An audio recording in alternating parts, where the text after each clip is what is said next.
Lumberyard lending a helping hand in building our communities since 1928.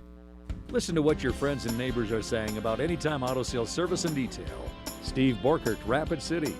Been using Anytime Auto now for several years, actually. Heard their ads on the radio and thought I'd try them out. Turns out that it was one of the best decisions I've ever made. Came in for an oil change. Oil change was done easily and quickly. My son has had his oil changes done here also, but he also had shocks and struts put on. Great pricing, great work. I've had new tires put on, and I got to tell you, the tires are amazing. And the pricing here is as good, if not better, than any place you're going to find in Rapid City.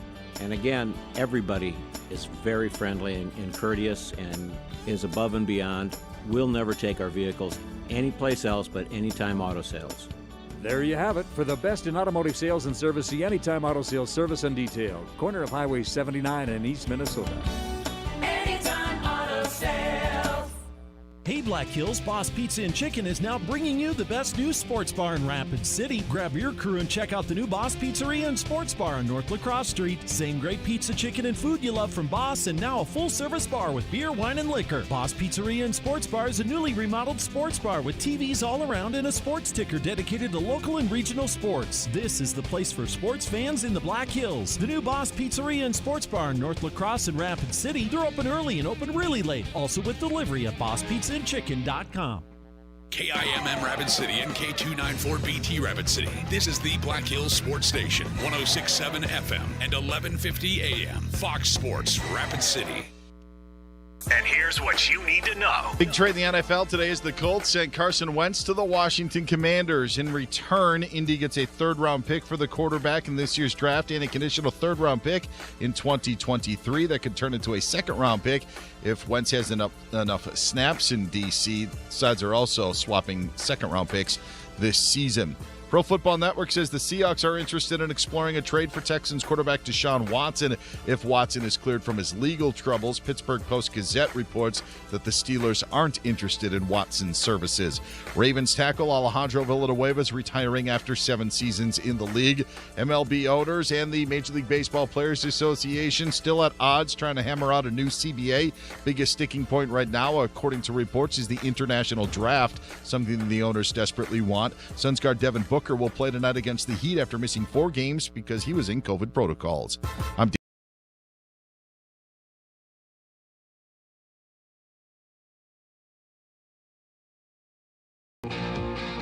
It's time for the only live and local sports talk show in the Black Hills. This is the Nate Brown Show, featuring live callers, live interviews, and local sports. Exclusively on 106.7 FM and 1150 AM, Fox Sports Rapid City. And streaming online right now at foxsportsrapidcity.com.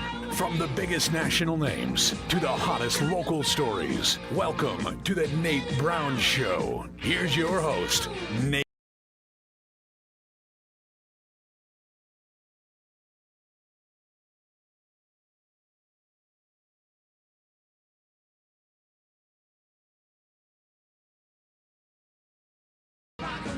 Well, good Wednesday afternoon. How are you? Thanks for being here. It's always a great day in the Black Hills, and we are back. South Dakota Sports Talk Show ready to roll today.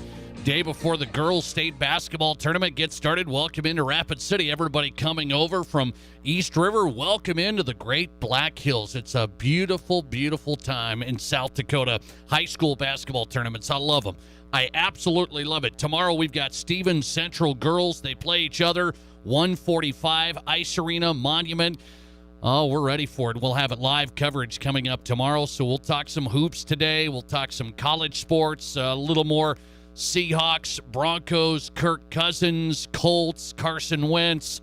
The list goes on. Some great content, some great guests. The Nate Brown Show brought to you in part by Black Hills Urgent Care, the official urgent care of the Nate Brown Show. That's where I go when it comes to feeling ill. I want to get better quicker. 2 locations. They treat me well. They're Haynes Avenue and Mountain View Road in Bacon Park on the west side. That's Black Hills Urgent Care. Really is the faster way to get better. They're open 7 days a week. You can just walk right in. If you want to avoid any wait, if there's a wait in the lobby, you can schedule on your phone before you go. BHUcare.com. Remember it, BHUcare.com with the letter U. Black Hills Urgent Care. the faster way to get better. On a Wednesday, we're back. I'll tell you, we got a lot to cover today. This has been a wild day for me already. I mean, my little dog almost died this morning, and I say that knock on wood, please, okay? He's still in the animal hospital here, but he almost died this morning. We started out on high-intensity Wednesday, a high-intensity Wednesday, and we've made it happen here this afternoon, putting the show together through the trials and tribulations of the Nate Brown Show life. I'll tell you, it's a tough one. Jerry Brewer is going to join us, Washington Post NFL columnist. We will talk to Jerry Brewer. He covered, the Seahawks. He's out in Seattle. That's where he's at. That's where he's based. He's the Washington Post national columnist, but he's out in Seattle. What is the feeling in Seattle today after this 24 hours for the Seahawks? Jerry Brewer's coming up. Ben Verlander is on tonight on the latest here. We got another deadline for Major League Baseball owners and the players, and the deadline, they say, is sometime tonight to get this deal done. Sometime tonight. We've heard that before. Ben Verlander, Fox Sports Major League Baseball analyst, is in. Ryan O'Halloran is on for the first time since the Russell Wilson news. Broncos beat writer, Denver Post. Ryan O'Halloran is on tonight. Mike McFeely drops by, columnist, Inforum.com, live from Fargo. Some interesting topics I want to run through with Mike McFeely, including a potential change in Division I sports and the Division I landscape. With this new constitution, there's more stuff that keeps on kind of coming out on the surface. I think there could be some pretty big changes to Division I coming, kind of like a subdivision, essentially. We'll talk to Mike McFeely on the way. And Dave Hollenbeck tonight, St. Thomas More head boys basketball coach. Coach Hollenbeck on tonight. St. Thomas More boys back at the state tournament. Once again, they beat Stanley County last night in a big way, live on Fox Sports Rapid City. And the St. Thomas More boys, the number 2 seed, going into the State A boys basketball tournament next week at the new Summit Arena at the Monument. All right, so speaking of basketball, I want to start with that. It's just something I thought about as I was watching the boys Sodak 16 stuff. St. Thomas More wins last night. They get into another state tournament. White River, you go out and you look at this Class B program, White River. So let me start with some high school talk here today. And even if you're like, well, I haven't had kids in high school, or I don't have a long tradition here in South Dakota with high school stuff, there's a bigger picture here that I think we need to look at when it comes to programs like the St. Thomas More basketball program and like the White River basketball program. So I'm gonna ask you this. Who's been to more state tournaments over the last 20 years? Who's been to since 2002? Who's been to more state tournaments consistently over the last 20 years? You will have a hard time finding more teams in South Dakota than St. Thomas More boys and White River boys. And I'm even going back. I mean, I'm going back a long way. I've covered St. Thomas More for a long time when I was doing a lot of play-by-play early on. And I covered all 4 of their state championships, but they just make it to the state tournament, it seems like, every year. It seems like every year. St. Thomas More, small school. White River, small school. You look at it and you say, what is happening in those basketball programs that they get back to the state tournament, Class B state tournament for White River at a high level, right? They seem like they compete almost every year at a high level. And really, with St. Thomas More, it's not like well, they're going to get to the State A. Could they win the thing? Maybe. I mean, it's not like they luck out and get into this. So it's interesting because there's been this talk lately, well, how do basketball programs compete? Do you need more students to pick from? When you're thinking about the AA level, will Spearfish and the Sturgises and those teams really get to the level of the Sioux Falls Roosevelts and the Washingtons? I have my worries there. I have my worries. So then I got thinking as I watched these teams get into the state tournaments again, these small schools competing against quite a lot of schools, by the way. St. Thomas More, White River, and they just get back there over and over and over again. And I say, do you need the good players? Do these 2 schools somehow have the best players? Do they have the best players year in and year out? Well, now they've had some great players. I mean, think about it. Louis Krogman, White River. You know that name? You know Louis? I mean, I hope you know Louis. You remember his great play in high school, went to USD. Louis, a pure scorer back in the day. So from Louis Krogman, great players. St. Thomas More's had Mr. Basketballs, the best players in the state. How is it that those small schools, they either somehow, some way have the better players year in and year out than most programs, or is it this combo? And I look at this and I say basketball programs that consistently win, and the consistency has been amazing for St. Thomas More and White River. The consistency has been amazing. And I look at these things. Coaching, developing the players that are there, player development, it has to be real, and competitive tradition. You tell me what's more important in high school basketball. We start our state tournament coverage tomorrow with the AA girls. We're going to be covering the Class A boys next week, the St. Thomas More boys, as they get on a run trying to win another state title. You tell me, and my question of the day as we start our coverage today, what is more important? And I think it's a hard question to answer. In high school basketball, I'm not talking college, I'm talking South Dakota high school basketball. Is it good players or good coaching? Now, it's the easy answer is, well, it's a combo. You need the combo. You aren't going to win without good players. You need the talent. You need the raw athleticism, the players. You have the players, you're going to win. That's what they tell us, right? I think that's what people want to tell us. Can you win without good coaching? So I wonder, what do we value more? That's my question as I think about how do you get programs consistently winning? And I'm talking basketball right now because we're right in the wheelhouse. We're right in the wheelhouse of state tournaments, and these two teams have made it over and over and over the last 20 years. Unbelievable appearances when it comes to numbers. St. Thomas More, White River. How do they do it all the time? And there's elements to this program, okay? There's various aspects. And I ask you, it can't be that they just have the best players. It can't be that it's just good players and that's the thing. It can't be just coaching. I understand it. It's got to be a combo. There are various aspects, and I really believe this. When you look at Eldon Marshall, the head coach at White River, you look at Dave Hollenbeck at St. Thomas More, they've been there a long time. They get into the younger grades. These smaller schools are able to do that a little bit easier. What do I mean? Getting into the younger grades where you're in a small school, it's a small community, so to speak, your own community, and those younger kids look up and they want to be a White River player, like the stars of yesteryear, and now the kids keep on going and they keep on going, and that competitive tradition, I believe it, makes a massive impact. I'm going to ask you this. Let's update it. I want to make sure we got a lot of votes coming in.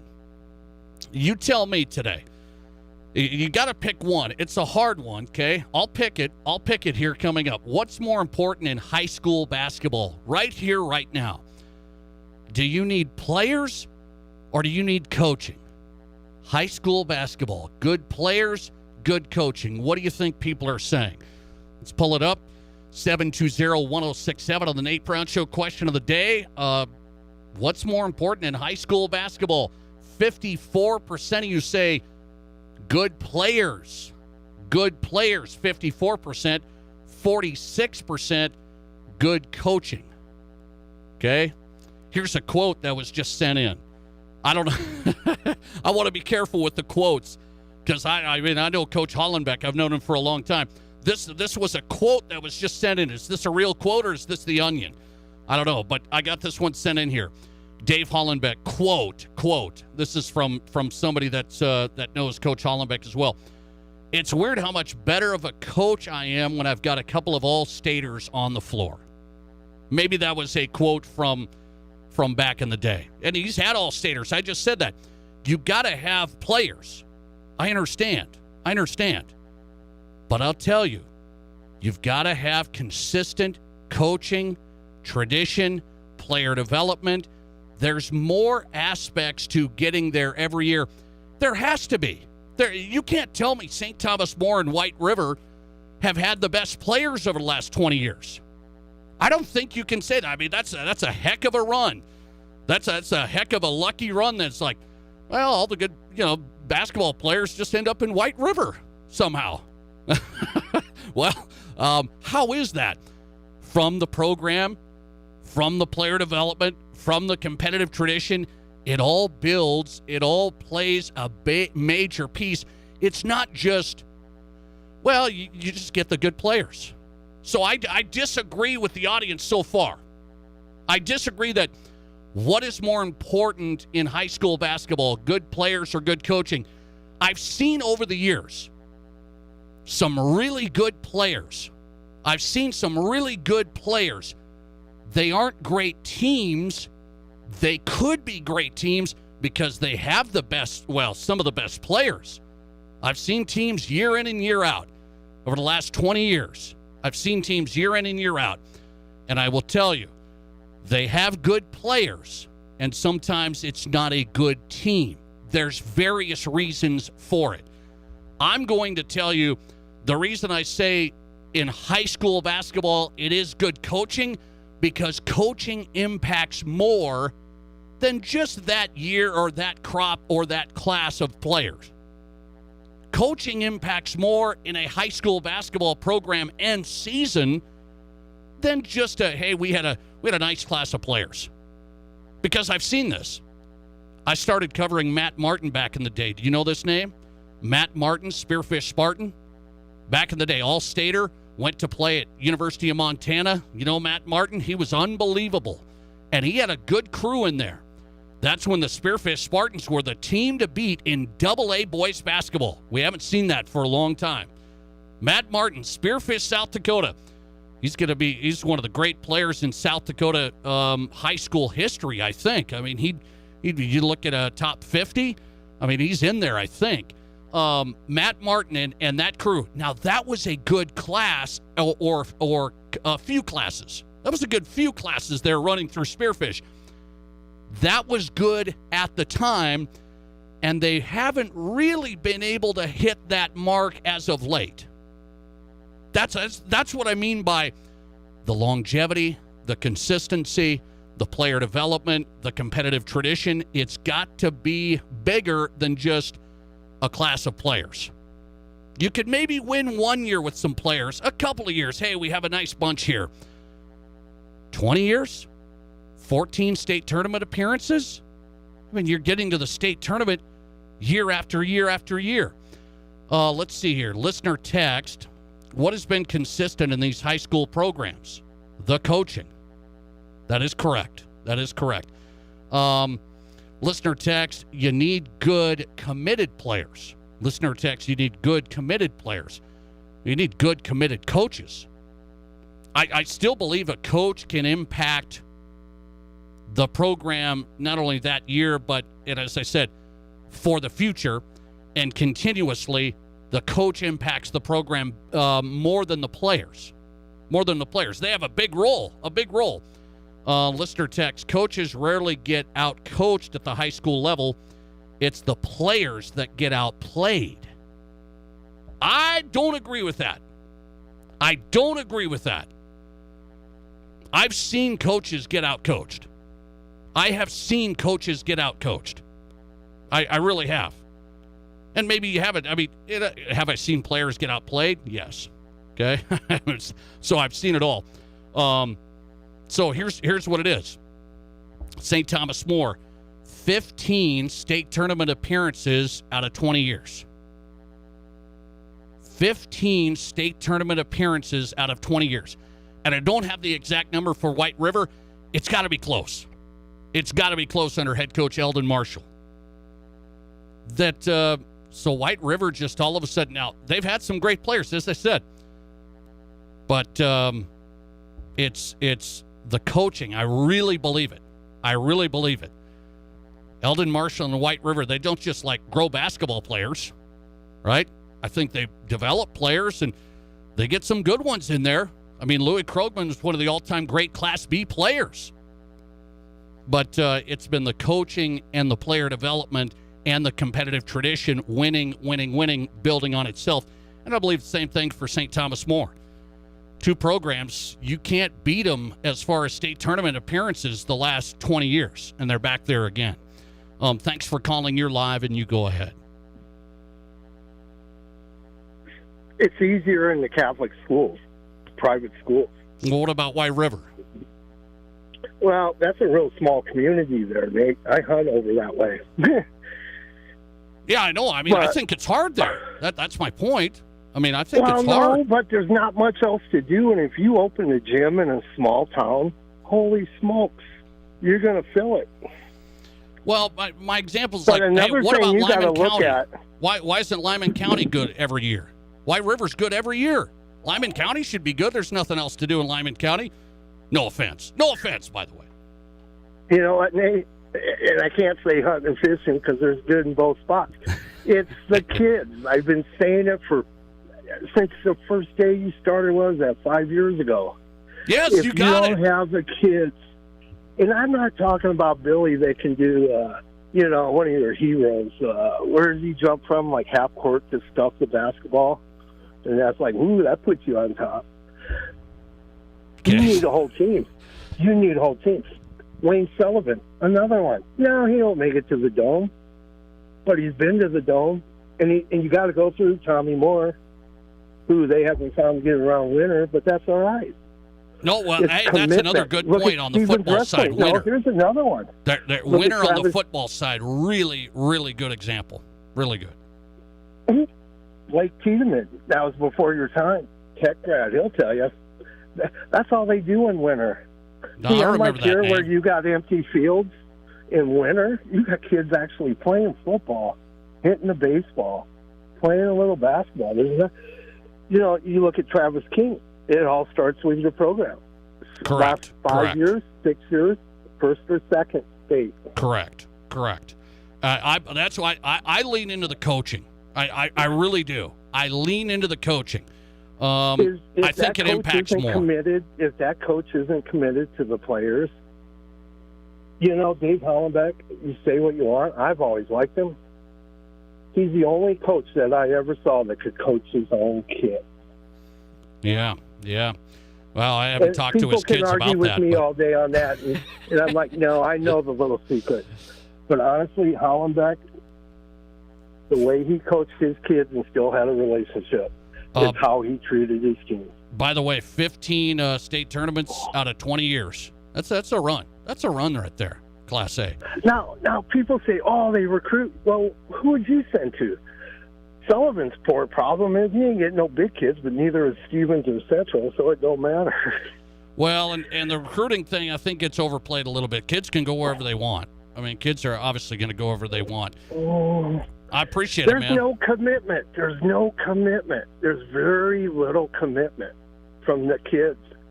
You can send them to the academies and spend all that money on travel ball, but if they don't know fundamentals by the time they get to high school, you just wasted them. No, I got you, man. Good to hear from you, as always. Thanks for getting in. All right, thanks for getting in. Let me know. It's interesting vote. A lot of votes. We're getting up to 100 votes here. 720-1067. It's something I've thought about just through the evening here as I'd like, man, St. Thomas More boys, I mean, they're back at another state tournament. It's just like every year. White River, Class B. Different schools, different areas, different classes. And that's why I say it. It's not like I'm picking out, well, you got this private school in a big town, and so, okay, that's why they're good. And it's like White River, good every year. St. Thomas More, good every year. What do you need in a program to be good every year? The players or the coaching?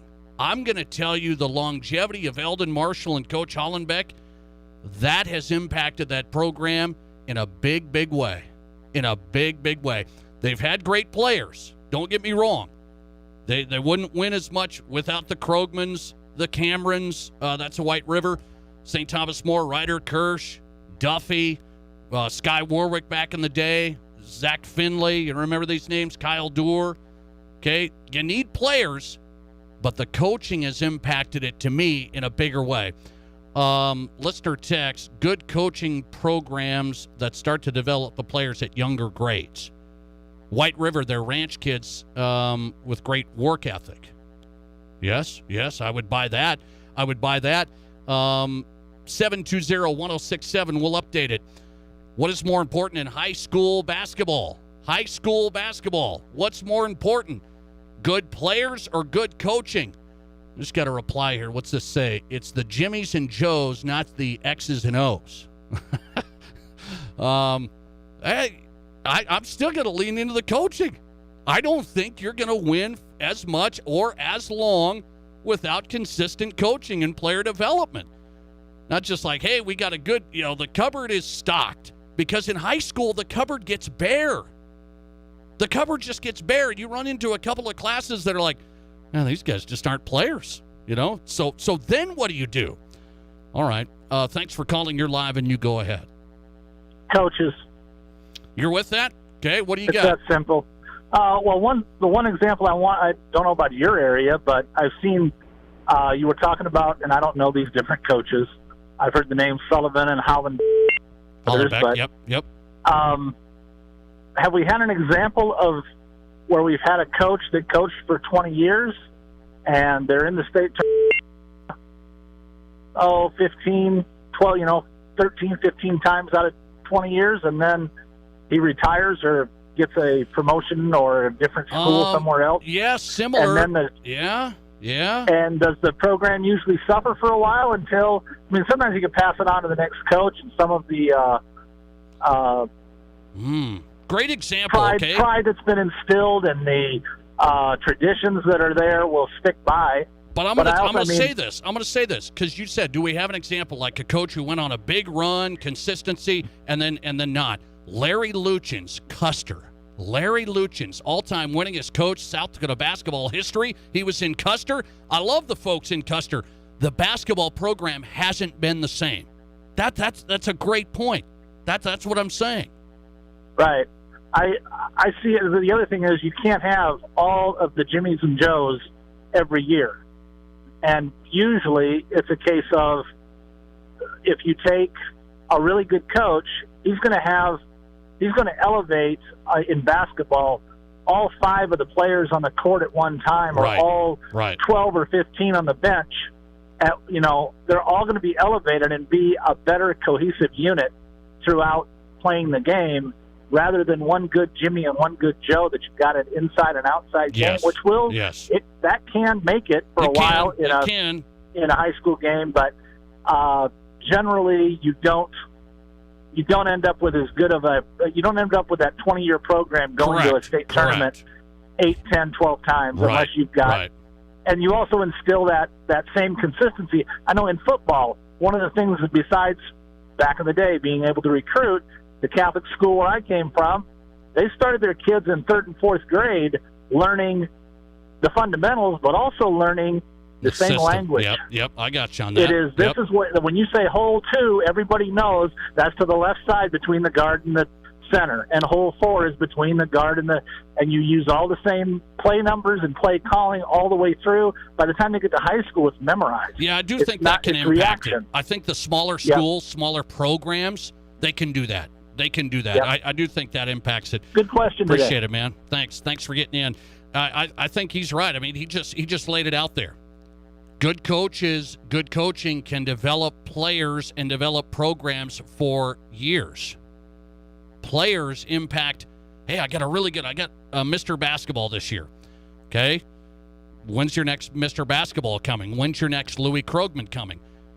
There hasn't been that many Louis Krogmans in White River. There's been some nice players. They got a nice one this year in Cameron. He's going to be a SDSU player. Okay, he's a high-level player at White River, but you don't see that all the time. The program has still thrived with Eldon Marshall, the head coach of White River. Same story at St. Thomas More. All right, we'll update the poll on that. Good start on a Wednesday, the Nate Brown Show. I'm going to go to Mike McFeely, live from Fargo, North Dakota. Is college sports at the D1 level really changing with this new constitution? I just saw a little headline on this today. That's next. You're listening to The Nate Brown Show, streaming live at FoxSportsRapidCity.com and right here on 106.7 FM and 1150 AM Fox Sports Rapid City. Rapid City in the Black Hills, if you're shopping for a new vehicle, before you buy, stop by Gateway, one of our 2 locations, 123 Omaha or 410 North Campbell. We specialize in credit rebuilder programs. We specialize in finding you the rarest cars in the market. We specialize in the funnest car buying experience. If you have good credit, bad credit, no problem. We specialize in people. Gateway Autoplex with one of the largest inventories in the Black Hills. I'm Scott Hanna. And I'm Adam Ray. And nobody beats a Gateway deal. At Black Hills Federal Credit Union, our top priority is providing value to our members. Since 1941, we have helped our neighbors buy homes and vehicles, finance their farms and ranches, insure their assets, and retire comfortably. From Custer to Sioux Falls, we live and work in our communities, and we treat our members like family. Visit bhfcu.com to learn more about how you can join. BHFCU is member-owned, not-for-profit, and federally insured by NCUA. We're all going somewhere. Going higher, faster, farther. Going in new directions, to new places. At Monument Health, we keep going so you can keep going. We're dedicated to advanced orthopedic care with the latest innovations, technology, expertise, and treatment. So keep exploring, keep making memories, keep going with Monument Health as your partner. Learn more at monument.health/orthopedics. Tin Lizzie BetMGM Sportsbook is your home for the best sports betting experience in the state. With great food, great service, and brand new TVs, there's not a bad seat in the house at Tin Lizzie. And now the countdown is on for one of the greatest sports events all year, the NCAA basketball tournament. Make plans now to take in March Madness at Tin Lizzie BetMGM Sportsbook. And dare to place your bet now from basketball to hockey. The game is on at Tin Lizzie Deadwood. Broadcasting from the Anytime Auto Sales, Service and Detail Studio. Sales, service, and side-by-sides. This is Fox Sports Rapid City.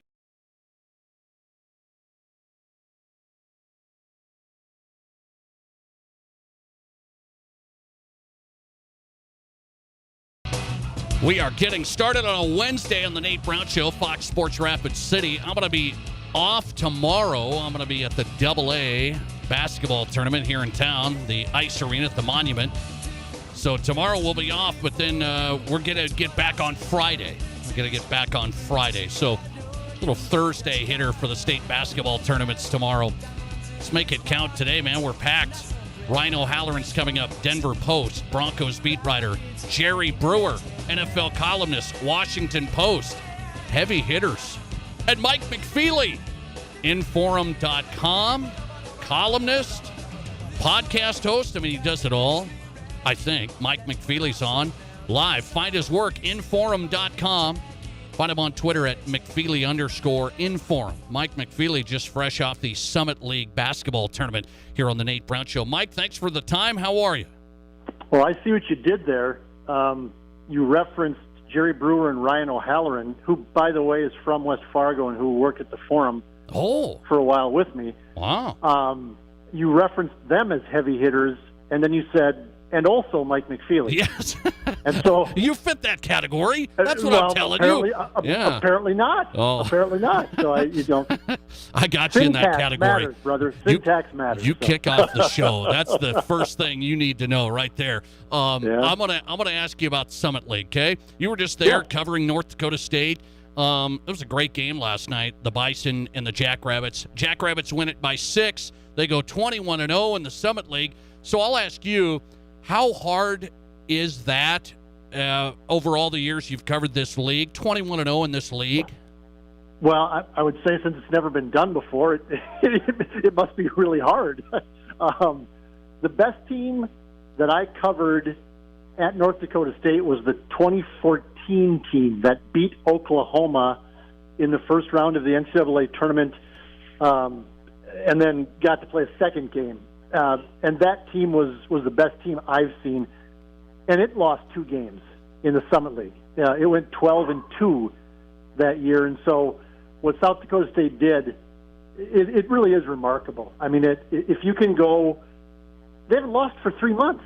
I mean, how do you not lose a college basketball game in 3 months? And I mean, it's not like the Summit League is the Pac-12 or the SEC or the Big Ten, for sure. But I mean, when you're playing, it's always fantastic. I mean, when you're playing 2 games a week and you're traveling to places like Macomb, Illinois, and Tulsa, Oklahoma, and Fargo, North Dakota, and you're riding buses all over the place, to not stumble even once and to always find a way to win ball games, it was very impressive. And I've seen South Dakota State play many games this winter and a handful in person as well, just covering North Dakota State. But they were the best team in the league. They were the most balanced. They were the deepest. They had the most talent. They had probably the 2 best players in the league, in Doug Wilson and Baylor Shireman. And NDSU was not bad. I mean, NDSU was a pretty good mid-major Summit League team, and NDSU swung at them 3 times this year and lost to them 3 times this year. So, tip of the cap to the Jackrabbits. That's a good college basketball team, good mid-major college basketball team. Okay, so I look at it, they're like 45% from 3. That's number 1 in the country, in the entire country. I just wonder, can they win in the tournament? Can they win in the tournament? Well, that all comes down to matchups, right? I mean, if they get the wrong team that they can't defend or that is just too big for them, just can handle Doug Wilson in the post, it can shut them down athletically on the perimeter. I mean, Baylor Shireman's a great basketball player. I don't know that he's the most athletic basketball player in college today. And so NDSU actually yesterday did a pretty good job. I mean, he was struggling. That was probably his worst game of the year from the field, although he did make a big shot toward the end. But if they run into the wrong matchup, I mean, there's a reason why these kids are playing at South Dakota State, right, Nate? I mean, if they would be playing in the Big Ten if they weren't playing, if they were good enough to play in the Big Ten. And so if they get the right matchup, sure, they can win a game, absolutely. But there's also a chance they get the wrong matchup, and then it might get kind of ugly. Look, they're going to be probably a 12 seed. It sounds like they've been a 12 seed before, and they've played pretty well, South Dakota State. But going back to North Dakota State, in 2014 they were a 12 seed. They played a 5 seed, and that's historically, of course, always the upset matchup in March Madness, right? Well, North Dakota State that year was a very veteran team, had a big guy in the middle, had guys who could shoot all around them. It just sounds familiar. Stop me. It's the exact team that South Dakota State has. But they got a matchup in the first round against Oklahoma, which was a very talented team, and went on, I think, the next year to get to the 16 or the 8.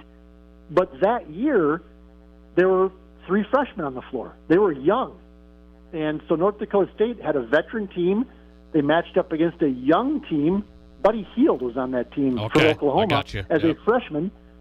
And North Dakota State got him. I mean, they stayed close. Oklahoma couldn't hold the lead late in the game.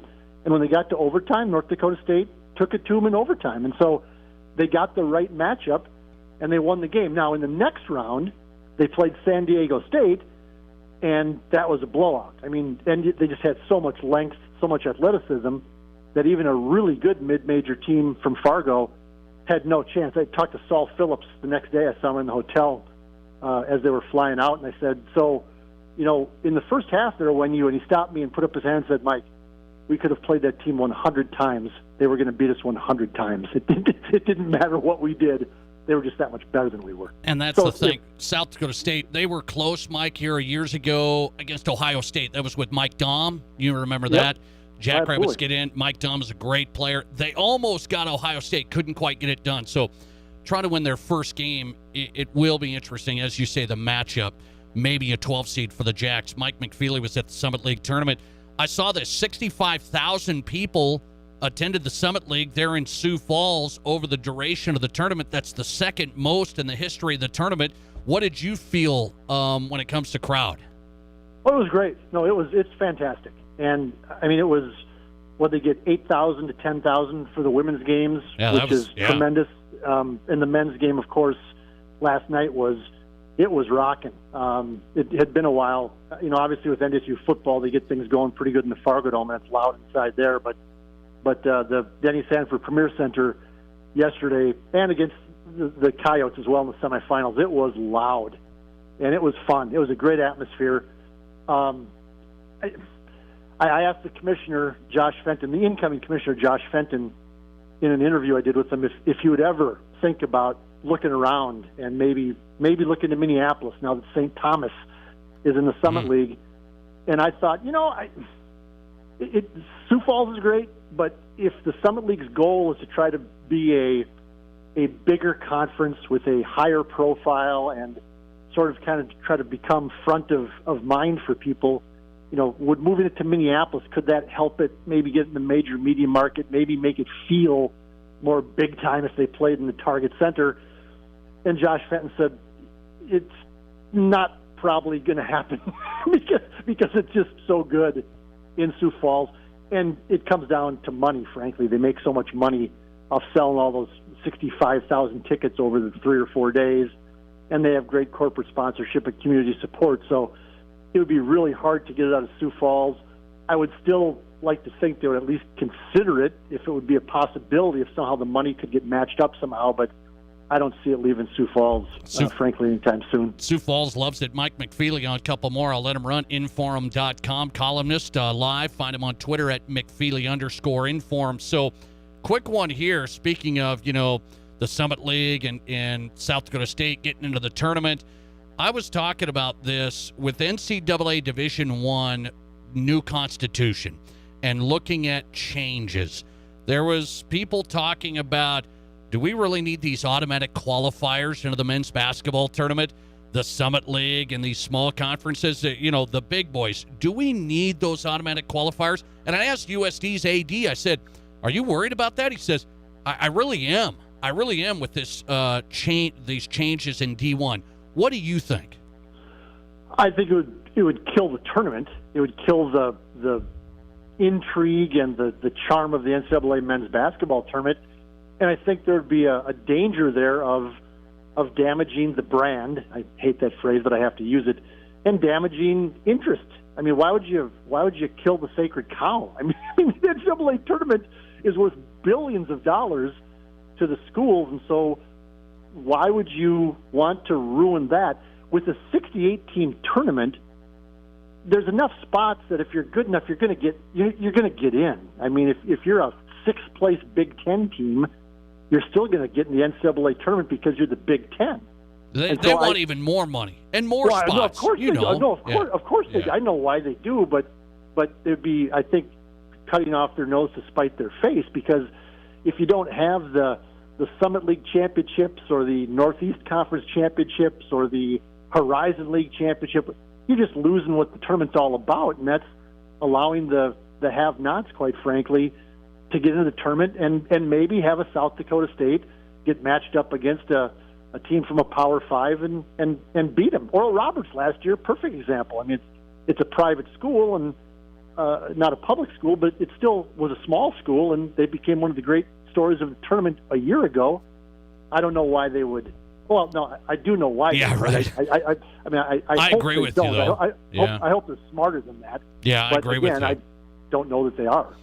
By the way, the memo went out, speaking of that Division I, memo went out today to members, including those that may be contemplating reclassification to D1, to say, we may be changing a lot of things about requirements and things like this. Some people think, Mike, they're going to look at subdividing Division I. Basically, even more than it is, like Power 5, Group of 5. They're going to subdivide it even more. Do you buy it? How could they? Along what lines? I haven't. You're coming at me blind here. I haven't seen the story or the memo. Yeah, so it just came out today. How would they divide it more? A lot of people think they're like, hey, instead of the Power 5 teams, we're going to grab some even more kind of out of the Group of 5. We're going to have like a Power 80, and then the rest of you guys are going to kind of be, the leftovers when you're thinking college football mainly. Well, and that's what the Power 5s want. But I suppose if they're looking at those 5 conferences, are saying, well, we're probably maybe going to need more than that because we need somebody else to play. We don't want to bash each other's brains in. And the schools in football, like a Minnesota or an Indiana or an Illinois, they need somebody to play that they can beat. And so maybe that's where they're coming at it from, that they have to have the dregs of the big conferences find some way to get victories. But that would benefit, frankly, a place like North Dakota State and South Dakota State. I mean, that's kind of what I've been pushing for here for the last year and a half, is North Dakota State needs to somehow get out of FCS because it's fallen apart. But yeah. Well, Justin Sell said if you bring in the MAC schools and the bottom half of the Mountain West schools or whatever it might be, then maybe that's a more attractive division to the top of FCS than what's currently out there. Yeah, I wonder. Justin Sell, AD at South Dakota State, a couple of weeks ago on the show said, hey, right now we're fine. At FCS, we're fine, but there could be some changes coming. We're always going to be looking at that. And this might be something, the D1 Constitution getting tweaked as we speak. Mike McFeely on tonight. Thanks for the time, Mike. Good stuff talking Summit League and more. I appreciate it. You're not going to ask me about Carson Wentz, the hero of North Dakota? Yeah, I know how you feel. I know how you feel. I know how you feel. Okay, really quick. Carson Wentz going to Washington. Good call? Well, I mean, the fall from grace is the story. I mean, this guy was a possible MVP in 2017, and if you read some of the stories that came out today, he is poison. He is kryptonite. The Colts dumped him just to get rid of him. I mean, he has fallen from the top of the mountain. This is his last chance going to the Washington Commanders. It's incredible. And it's not just his performance. It's the fact that nobody likes him. His teammates don't like him. The coaches don't like him. The front office doesn't like him. It's just, my God, he must just be kryptonite. We'll do a whole segment on that next time, okay? We'll do a whole segment. Good. All right. Thanks, Mike. I appreciate it. Man. As always, good stuff. One of our favorite guests, Inforum.com, live from Fargo, columnist covering the Summit League yesterday, last few days, McFeely_Inforum. All right, we got to roll. We got to roll, man. We got a lot to cover. Ryan O'Halloran is in. What's the reaction in Denver?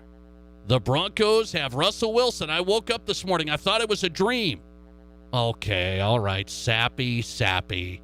I'm happy, okay? Ryan O'Halloran, Denver Post next. You're listening to The Nate Brown Show. Remember to follow us on Twitter at Nate Brown Show and like us on Facebook by searching Fox Sports Rapid City. It's been said many times that life is what happens to you while you're busy making other plans. Have you been making plans to invest in new windows? Renewal by Andersen makes the best windows. It's that simple. And right now, Renewal by Andersen has an incredible financing offer. No money down, no interest, no payments for 1 full year. No payments for a year. Book your free estimate right now at RBARapidCity.com. And remember, life is what happens to you while you're busy making other plans. With 2 locations in Rapid City, Pizza Ranch is ready to serve your family. Every Wednesday is Kids Day. This is the best deal out there with the best buffet in town. One child 12 and under eats free for every regular priced adult at the Pizza Ranch Buffet Wednesdays. And don't forget their senior special every Tuesday for $8.99. The Pizza Ranch Buffet. It's all good at the Pizza Ranch with 2 locations in Rapid City. And remember, daily online specials for carryout or delivery at PizzaRanch.com. Hi, this is Britt Wickett at Elevate Performance. If you have an athlete in your family that is looking for sports training with proven results, Elevate Performance is ready to work with you. Our approach is different. We train one-on-one or in a small group, keeping the focus on your athlete, getting them to perform at their best. If your child is in middle school or high school, we have plenty of training options to fit your schedule. Take your game to the next level with Elevate Performance. To get your training started, visit elevateperformancesd.com. Broadcasting from the Anytime Auto Sales, Service, and Detail Studio. Sales, service, and side-by-sides. This is Fox Sports Rapid City.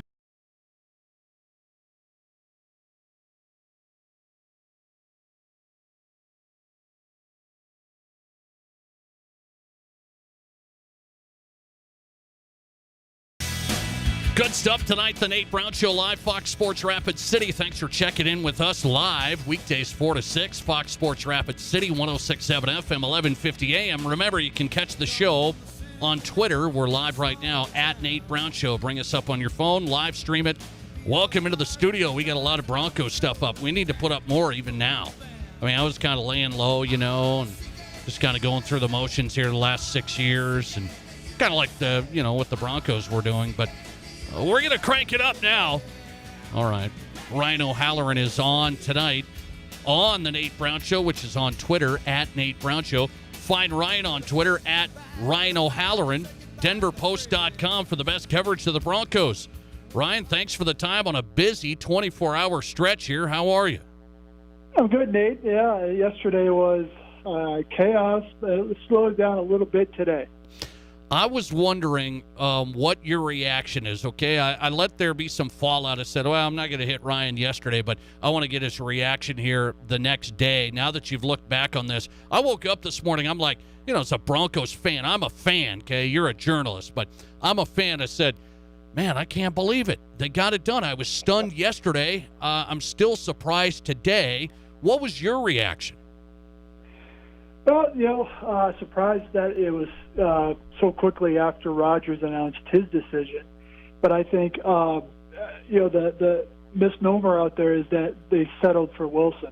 I think they were on parallel tracks in terms of putting together deals for both players. And when it became clear probably last week in Indianapolis that Rodgers was staying put and he would not even become available, they moved to Wilson, and they had to put together the right offer, and they had to convince Wilson to waive his no trade. So it came together yesterday afternoon, and now we have to wait another week for it to become official. Okay, I look at it as, say, people are trying to debate if this was smart by the Broncos with the picks. I'm not one of those guys. I said this is what they needed. End of story. That's where I'm at. But you tell me the story. No, I mean, this is an arms race in this division. You're not going to win 17-14 or whatever. You cannot run the ball and decide you're going to play defense. And when a tractor pull, for lack of a better term, this is Patrick Mahomes reigns supreme. Justin Herbert is getting there. Derek Carr is more than serviceable and led his team to the playoffs.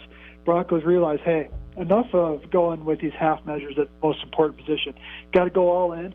To get somebody of Russell Wilson's quality, you have to give up a lot. And, the equivalent of 3 first-round picks, 2 actual picks, and then tight end Noah Fant. But they also made this deal without giving up Pat Surtain and any of the receivers.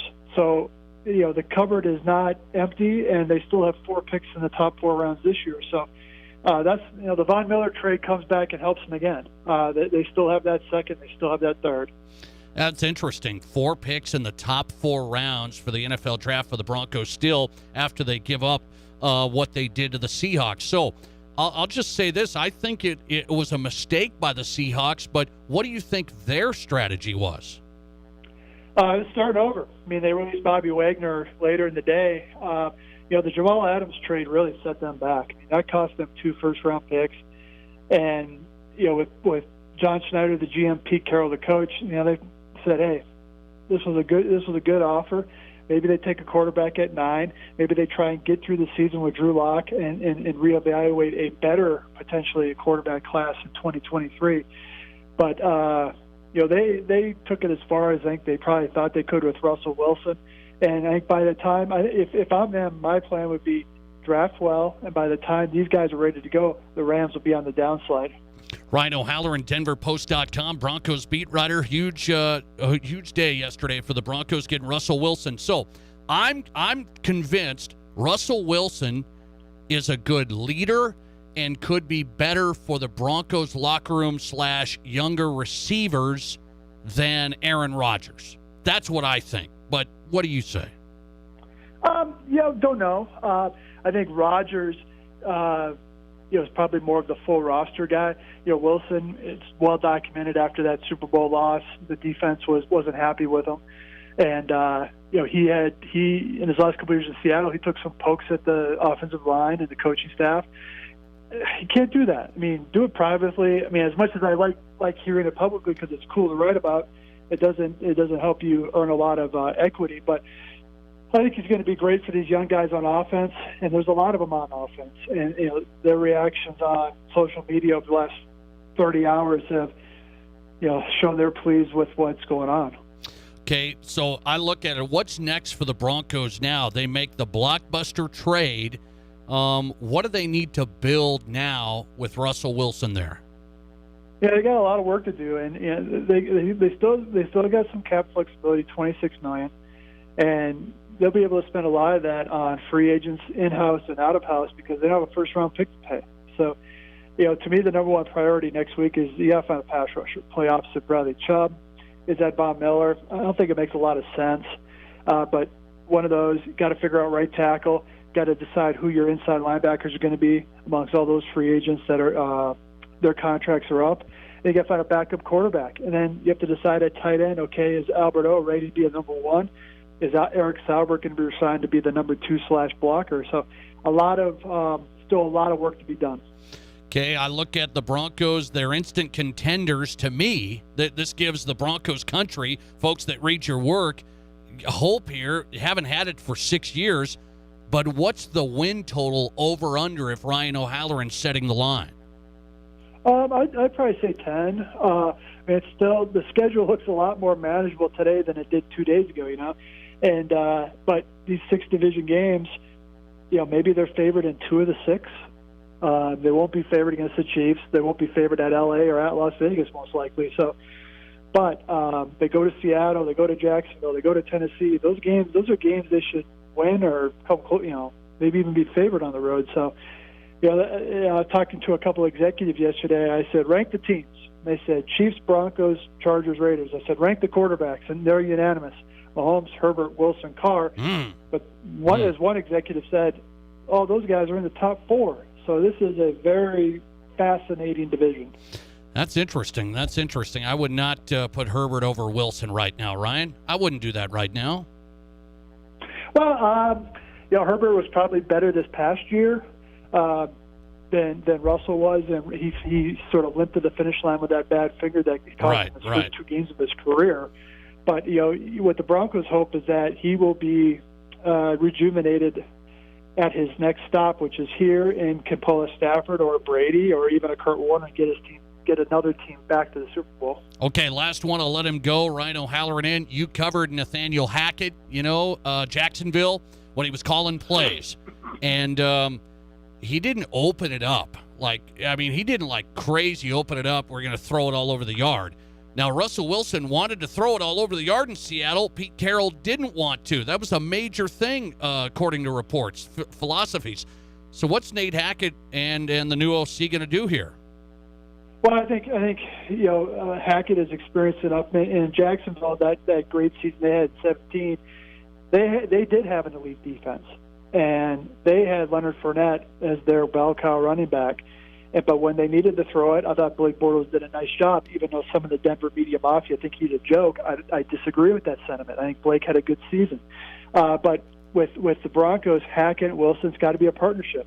And, Wilson will have to adjust some of his game to the offense, and Nate will have to adjust some of his playbook to what Russell Wilson does well. The thing he does the best is he stretches the field, and that's what this team needs. I'll tell you, I'm excited for it. Broncos country has the quarterback, the biggest signing since Peyton Manning. Ryan O'Halloran covering it. DenverPost.com. I just got word from your buddy, Mike McFeely. He was on right before you. He said, hey, man, O'Halloran's a heavy hitter now. He started up here. I did. I was a junior in high school taking phone calls at the Fargo Forum. Okay. All right. You just wanted to make sure. Remember your roots. Ryan, I do. Good stuff, man. I appreciate it. Thanks. Okay. Thanks, Nate. DenverPost.com. Broncos beat writer Ryan O'Halloran tonight. Find him on Twitter at Ryan O'Halloran. Follow him there for Broncos coverage. He's here on the Nate Brown Show. Interesting breakdown. Kind of get into the X's and O's now with Russell Wilson and what's he mean to this Denver team. I'm going to tell you, I know I'm a Broncos fan, okay? You guys know this, but you can't tell me Justin Herbert is better than Russell Wilson. Let's pump the brakes. Russell Wilson, couple of Super Bowl appearances, 9-time Pro Bowler, really, really good numbers. He's been mobile throughout his career. Russell Wilson has done a lot more than Justin Herbert. What's Justin done yet? Did Justin and the Chargers make the playoffs here, or did I miss that? What was that? Okay, so it's Patrick Mahomes, Russell Wilson, Justin Herbert, Derek Carr. That's what it is in the AFC West. That's really what it is right now. There's no doubt about that. All right, Ben Verlander is up next, Fox Sports Major League Baseball analyst. What is the sticking point to this Major League Baseball negotiation now? They're throwing something new into the mix. They're moving on things, and now the owners are like, oh yeah, we want this too.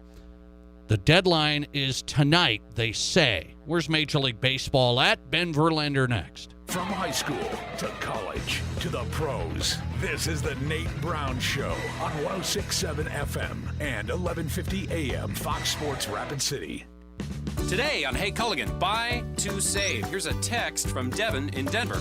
Hey Culligan, I'd love a water softener, but I don't want to pay for it. Devin, I can't help you there, but a Culligan high-efficiency softener can help you save oodles on energy and detergent, so the savings can be even greater than the cost. And I'm getting a mind-blown emoji followed by, yes please. Devin, the savings are already on the way. Let us help you out with a free in-home water test with the local Culligan water expert at Culligan.com. Here's your Fox Sports Rapid City forecast. Chance for scattered snow showers tonight, otherwise mainly clear skies and quiet. Lows zip down to about 1 above, winds out of the west 5 to 10 miles per hour. Mainly clear skies and quiet tomorrow, high of 31. 8 above tomorrow night, partly cloudy skies.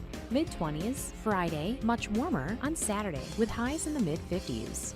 That's your forecast on the Black Hills Sports Station, Fox Sports Rapid City. Currently, it's 14. I'm Tyler Haugen, and this is my wife, Dee, and we own D-Type Vet Supply. Pioneer Bank has been very good to us. All our banking is with Pioneer Bank right now. What you find oftentimes in big corporate banks is they don't allow people to run their business the way that it should be ran. And without a doubt, it's been just an easy relationship with Pioneer Bank, very easy. Yeah, we support them because, they support us. Pioneer Bank and Trust is local. Pioneer Bank and Trust. Member FDIC. We all know life's busy, and if you get sick, you can get behind pretty quick. That's where Black Hills Urgent Care comes in. No appointments needed, no long waits, just fast, affordable care to get you feeling better quicker. Black Hills Urgent Care has 2 locations in Rapid City on Haynes Avenue and Mountain View Road. You can simply check in online at bhucare.com. That's with the letter U, bhucare.com. When you need care, see the team at Black Hills Urgent Care, the faster way to get better. Collins Siding has been the region's premier window siding, door, and gutter installation specialist since 1974. They use only the highest quality materials and never compromise on their workmanship. Collins Siding is licensed, bonded, and their estimates always include labor, materials, and applicable permits and taxes. Collins Siding has been providing top quality service and exceeding high standards for over 45 years, and you can find out how by visiting them at 2016 Cherry Avenue. Collins Siding, 2016 Cherry Avenue, Rapid City. Broadcasting from the Anytime Auto Sales, Service, and Detail Studio. Sales, service, and side-by-sides. This is Fox Sports Rapid City.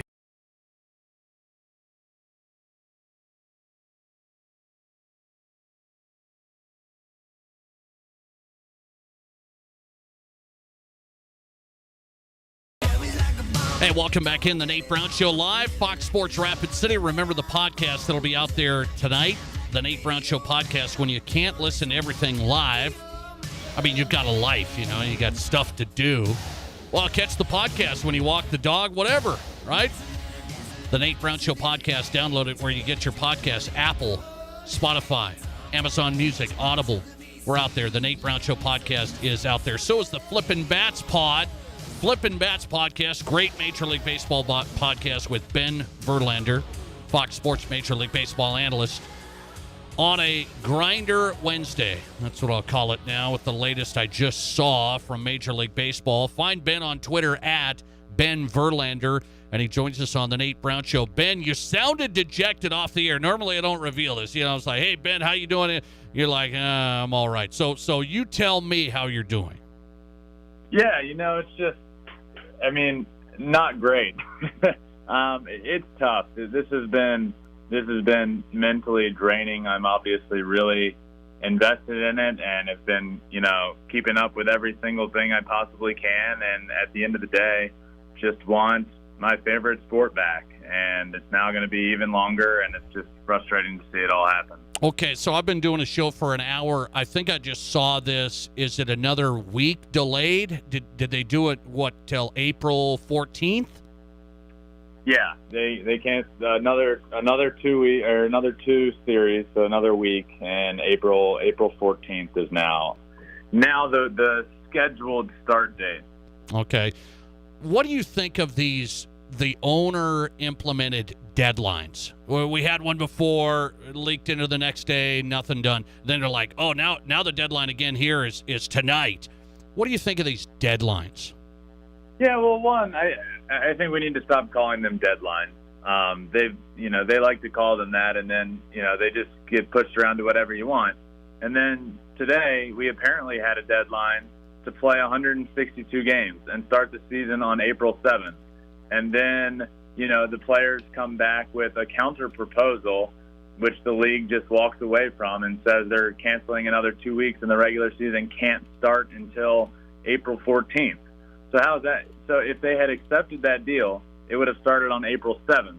But since they didn't and they're walking away from the table, now it's not possible for the season to start until April 14th. Like, I just don't understand these deadlines and all these. I don't understand any of this. I know it's just a lot of frustration all around. Okay, I want to get into this. Ben Verlander on, Fox Sports Major League Baseball analyst. The latest news, another 2 series postponed to the regular season, so the first day they would get going is April 14th. One other thing's getting thrown into this. Baseball fans or casual sports fans probably looking at it like, wait, now they're talking about an international draft? And the Major League Baseball owners want an international draft. The players aren't sure. Explain that big picture. Yeah, one, apparently the international draft has been brought up in previous proposals throughout these negotiations over the course of the last month.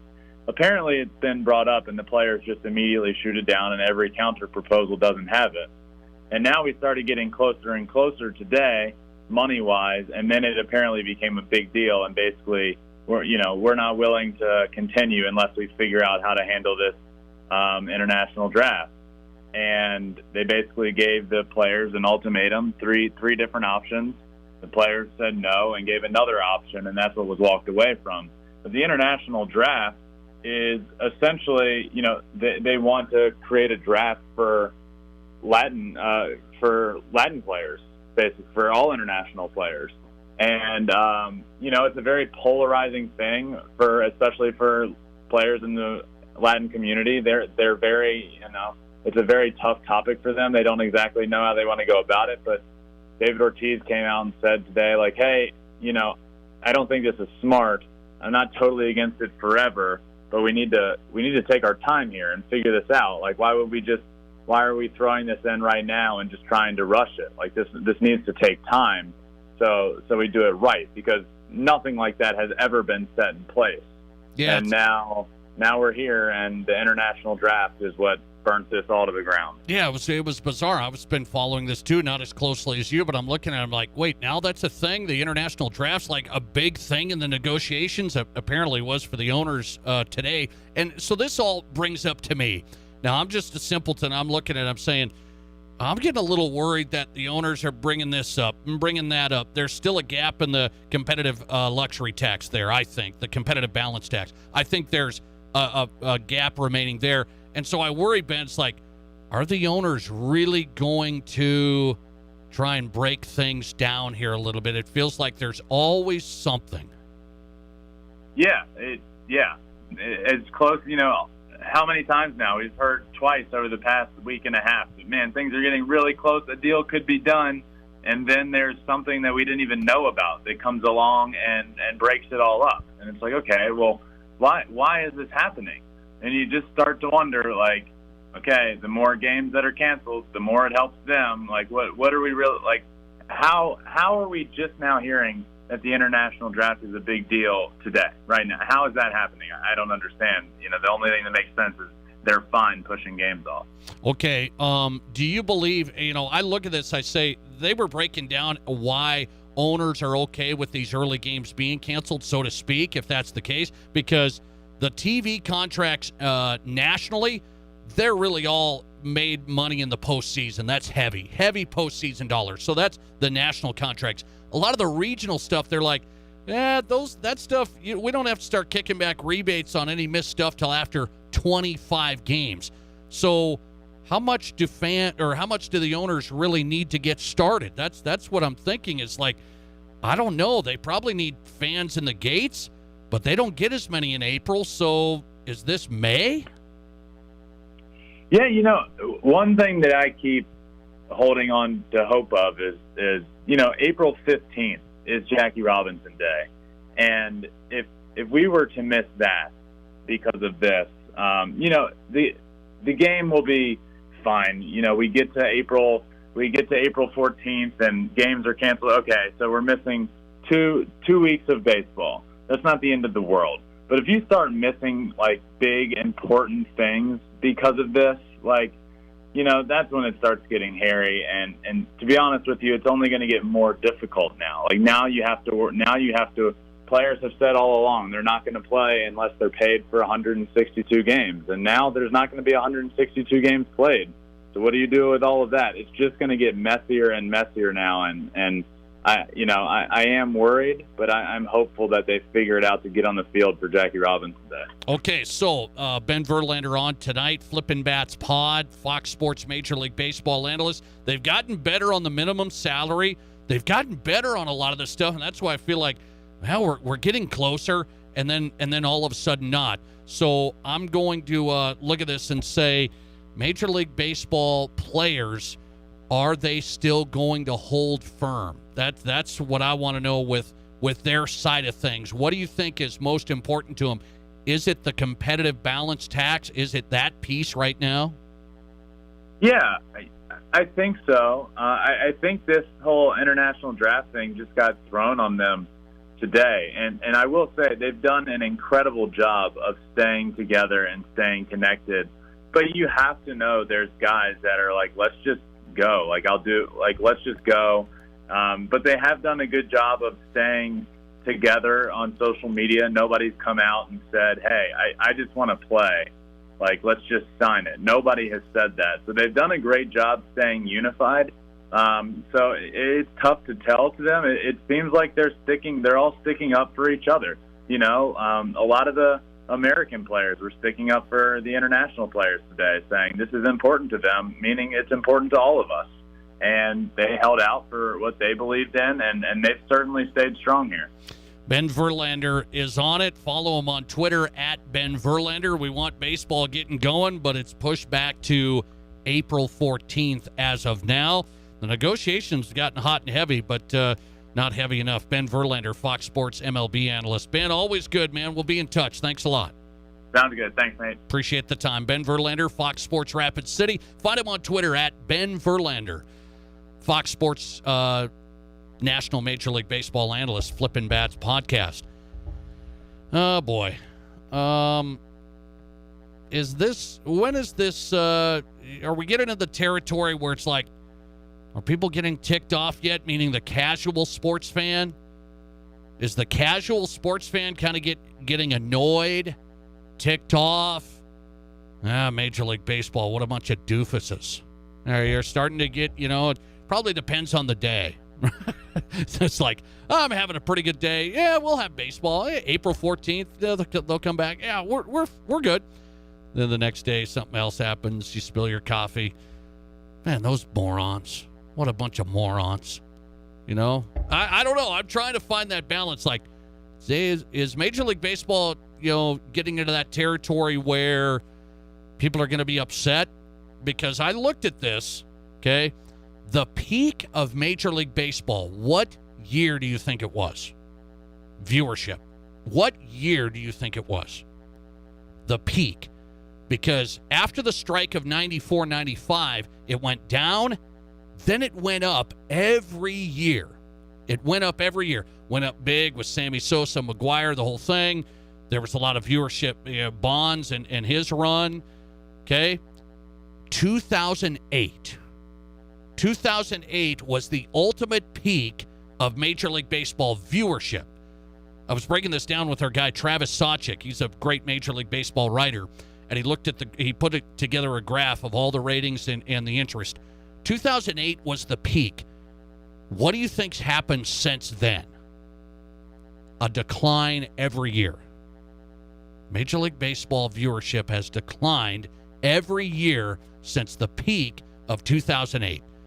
And then you're wondering, are they going to have something like the Sammy Sosa, Mark McGuire home run race to bring fans back in and get another peak? I don't think so. So it's been going down, and then they throw in this mess, and I think we got some issues. Major League Baseball, I don't think it's going to have another peak. We've seen it, and now we add this to the mix. I think it's a bad deal. Into the Drive at 5 on the Nate Brown Show this Wednesday. I want to get to this. 5 questions from Chris. You know that. Hey, do you know this, Chris? Loyal listener. We started this segment last week. He's given me 5 questions every week, and they're just random.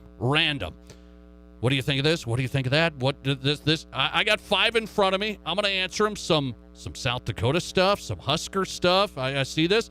Okay, 5 questions from Chris. Rapid fire answers from me on the way. And our question of the day, let's get it up there. Let's get it updated. What's more important in high school basketball? Our state tournaments are starting. So I ask you, what's more important in high school basketball? Good players or good coaching?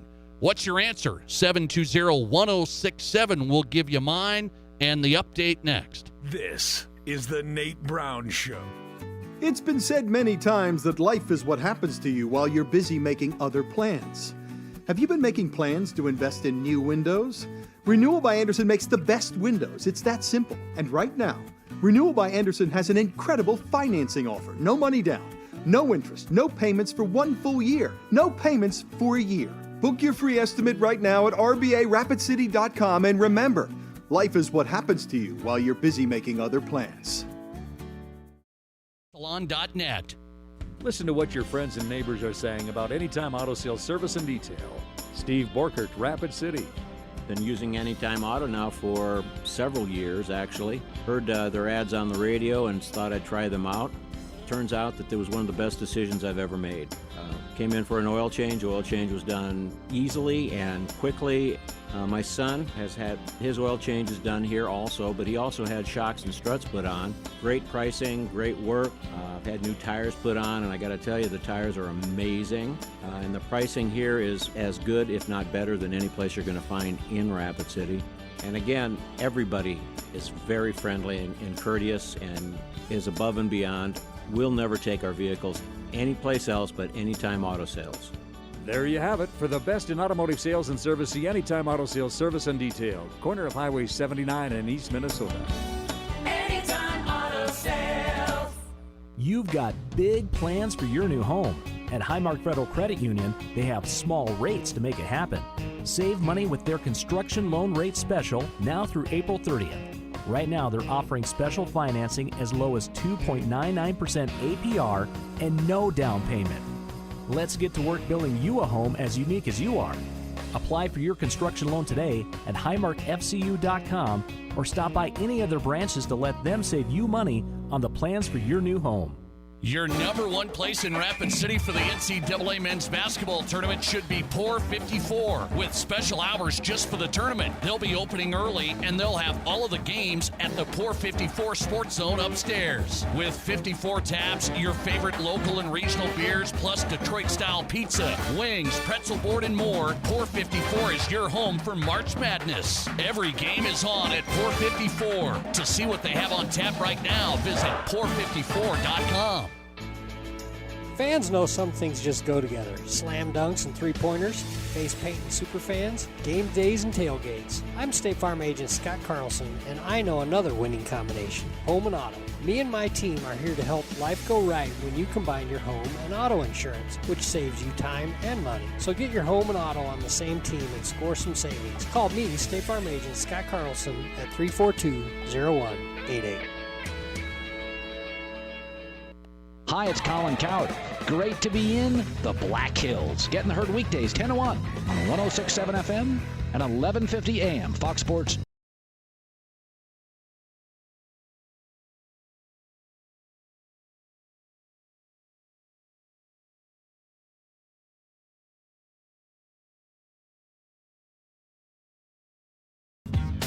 Hey, welcome back in. How you doing today? Thanks for being here. The Nate Brown Show, South Dakota Sports Talk Show, live on Fox Sports Rapid City. Tomorrow I'm out. I'm going to be at the state AA tournament here in town. Stevens Central girls kick off the coverage here on Fox Sports Rapid City. 1:45 tip-off tomorrow. I got some plans tomorrow, man. It's high school. It's high school tournament time, huh? All right, we'll get back on Friday, okay? So a little Thursday state tournament time here, and we'll have the game. Central Stevens girls tomorrow, 1:45 live on Fox Sports Rapid City. We'll be back on Friday. So here we are in the Drive at 5 on an interesting Wednesday. Jerry Brewer is going to join us. Washington Post national columnist, one of the best writers in the country. He's covered sports a long time. Jerry Brewer on Carson Wentz to Washington. Yes, Washington Post columnist Jerry Brewer on Carson Wentz to Washington. Jerry's based in Seattle, so he covers the Seahawks out there too. What's the Seahawk reaction here, Seahawk fans? I mean, this has got to be a tough one. That's got to be a tough one. I'm on the good side of this. The Broncos, my Broncos are set. I mean, I love the Russell Wilson pickup. I mean, I absolutely love it. What's the reaction in Seattle? Jerry Brewer's coming up. Dave Hollenbeck's on the way this hour as well. He's the head boys basketball coach, St. Thomas More. I started the show with what's more important in high school basketball here in South Dakota? What's your answer to the question of the day? What's more important in high school basketball? It's a tough question. Good players or good coaching? The reason I ask that, I look at programs like White River in Class B boys. They get to the state tournament almost every year. There's White River, middle of South Dakota. I mean, how do they do it? I believe it's the coaching, the player development, the competitive tradition. It all builds. It's not just, hey, we have some good players here. Somehow, some way, White River has all the good players, huh? Somehow, some way, St. Thomas More, who's in the state tournament next week in the Class A tournament, St. Thomas More has been in the state tournament 15 out of the last 20 years.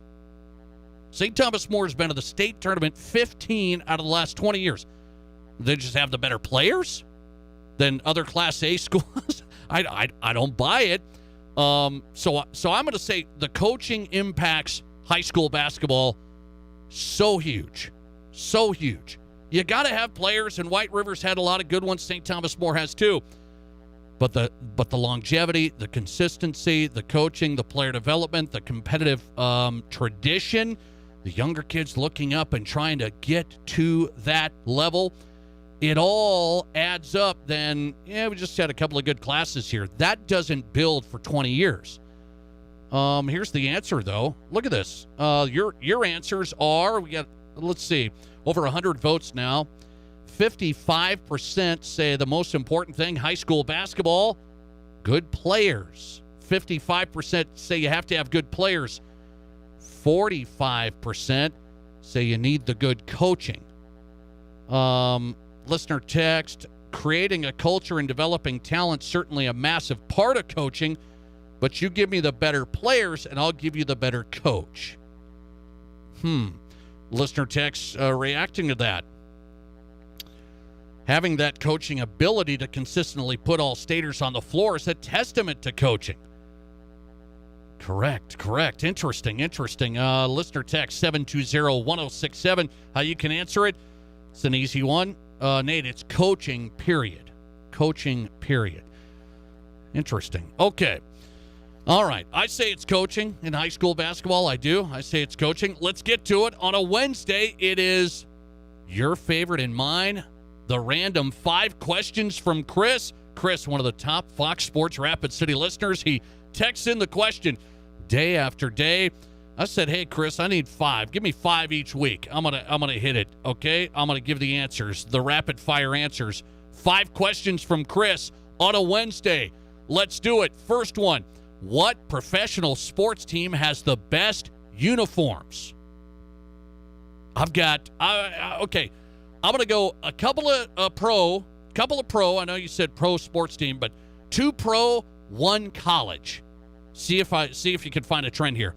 Number 1 uniform in sports is the Yankees. The Yankees. What? Yeah, no, I'm not into the new age stuff. I'm not into the flashy stuff. The pinstripes, the Yankees logo. End of story. End of story. Yankees won. Let me go with another pro sports team. It's a close one. It's close. Steelers. The Steelers unis. The logo on one side of the helmet, the black and yellow. The Steelers are going to be in at number 2, and I'm going to throw in a college for best uniform. They're right up there. Notre Dame. The Golden Dome. The gold. They have actual gold in their helmets. Not back in the day with Rudy, okay? But they actually have gold in their helmet. Yankees, Steelers, Notre Dame, best uniform. So what category do you put me in? I don't like the Memphis Grizzlies uniforms. I'm sorry. I don't like the Raptors uniforms, okay? I don't like pretty. I want vintage. I want the real deal. I want old school, the real deal. Original. 5 questions from Chris. Do you think the Huskers and Buffaloes regret moving to the Big Ten and the Pac-12? So the Huskers were in the Big 12, Big 8, Big 12. They go to the Big Ten. It's been a tough road, especially in football and basketball, frankly. Huskers go to the Big Ten. Colorado Buffaloes, that was a great rival. The Huskers and Buffalo. Some great games back in the day. They go to the Pac-12. I don't believe they regret it. Colorado kind of fits the Pac-12. The Buffaloes, Boulder, they just kind of fit the Pac-12. And by the way, the Huskers, why don't they regret the Big Ten move? Whether it's hurt them in football or not competitively, take a look at that bankroll. You look at the Huskers, they got money coming out their ears. The Big Ten is going to negotiate a TV deal to cover their games for $1 billion a year. They split up that $1 billion. That's just a chunk of change. That's why the Huskers, from the academic side to the brand and the dollars, they don't regret going to the Big Ten. Another question. With Las Vegas being the new spot to have a pro sports team, which league should go there first? Which league should put a new team in Las Vegas? So here's what we've got in Vegas. We got a WNBA team coached by Rapid City's own Becky Hammond, going to coach the Las Vegas WNBA team. That's good stuff. So you got WNBA, women's pro basketball. You got hockey in Las Vegas. The Golden Knights have just been unbelievable. You know what would make sense to me to have a pro sports team in Vegas? You know what it feels like? It feels like entertainment. It feels like stars. It feels like guys that they would be big, right? What pro sports team should be in Las Vegas to fit the entertainment capital of the world? It is the NBA. Major League Baseball kind of reminds me of Diamondbacks. It's hot. We're going to have to play indoors. It's nice in Vegas, but we got to go indoors because it's too hot. Summer. NBA. Stars, faces, entertainment, fast-paced. NBA should go to Vegas, and I think they will.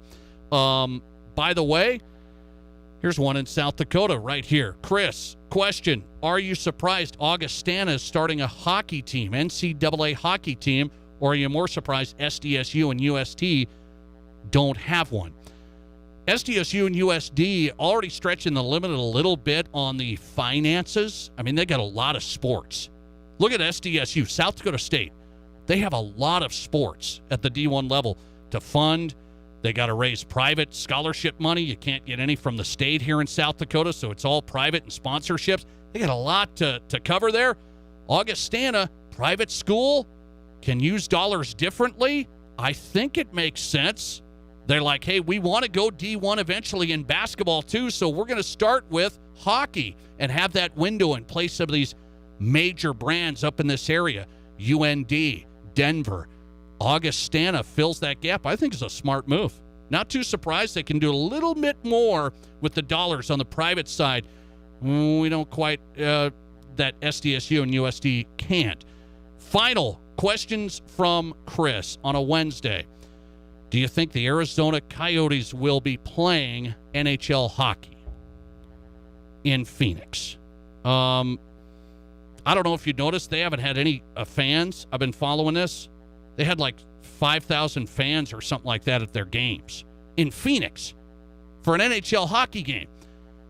They will be playing in Arizona. They'll be playing, but they got to move to another facility. They got to go to like Arizona State. It just turns out hockey in Arizona hasn't been great. By the way, it kind of reminds me of like Tampa Bay. Tampa Bay doesn't follow some of their sports like the Rays. Arizona's had a tough time with baseball, not great. Hockey, not great. They like their NBA with the Phoenix Suns. They like their Cardinals with the NFL. It's interesting. They haven't got it done with hockey and baseball. Arizona will have an NHL team, but boy, they're on thin ice, so to speak. I'm sorry. That wasn't planned. Pun not intended. They'll be there in Arizona. I don't know how long. 5 questions from Chris. I love it. On a Wednesday, we're back with national columnist for the Washington Post, Jerry Brewer. What is Seattle thinking now that they lost their star quarterback, Russell Wilson? I mean, he's the guy. He's Mr. Seattle, and now he's Mr. Denver. Russell Wilson of the Broncos, what are they saying in Seattle? Jerry Brewer is in Seattle right now, and he's next. This is the Nate Brown Show. At Ace Steel and Recycling in Rapid City, our goal is to make recycling your materials so quick, so easy, and so profitable that you'll become a lifetime recycler. At Ace Steel and Recycling, we buy, process, and ship scrap iron, automobiles, stainless steel, and aluminum, including cans and cast. We also buy insulated wiring, as well as copper, brass, lead, batteries, zinc, and tungsten carbide. Visit acesteelusa.com or give us a call at 342-8649. Ace Steel and Recycling, 2830 Eglin Street, Rapid City. Here's your Fox Sports Rapid City forecast. Chance for scattered snow showers tonight, otherwise mainly clear skies and quiet. Lows dip down to about 1 above, winds out of the west 5 to 10 miles per hour. Mainly clear skies and quiet tomorrow, high of 31. 8 above tomorrow night, partly cloudy skies. Mid-20s Friday, much warmer on Saturday with highs in the mid-50s. That's your forecast on the Black Hills Sports Station, Fox Sports Rapid City. Currently, it's 12.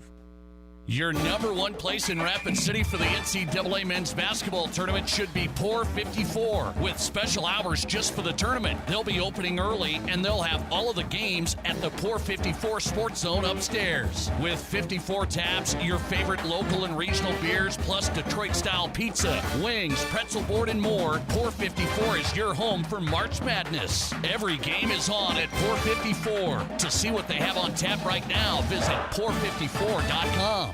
We've got Menhold Madness at Denny Menhold Toyota. And getting a great deal this month is more than just a hoop dream. Choose from our selection of certified Toyotas and get 2.99% APR on certified RAV4, Tacoma, Corolla, Highlander, and Camry. Plus, if you're trading in a Toyota that we can certify, you'll get a chance to make 5 free throws, each one worth $100. Hit all your shots and receive an additional $500 for your trade. Check out DennyMenholdToyota.com for more details. The South Dakota Lottery is all about good fun, but too much fun is not good fun, like too much ice cream. Brain freeze is not fun. Or roller coasters. Not good fun!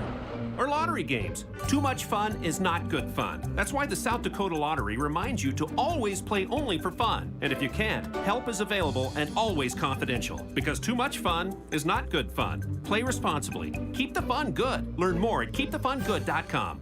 Broadcasting from the Anytime Auto Sales, Service, and Detail Studio. Sales, service, and side-by-sides. This is Fox Sports Rapid City.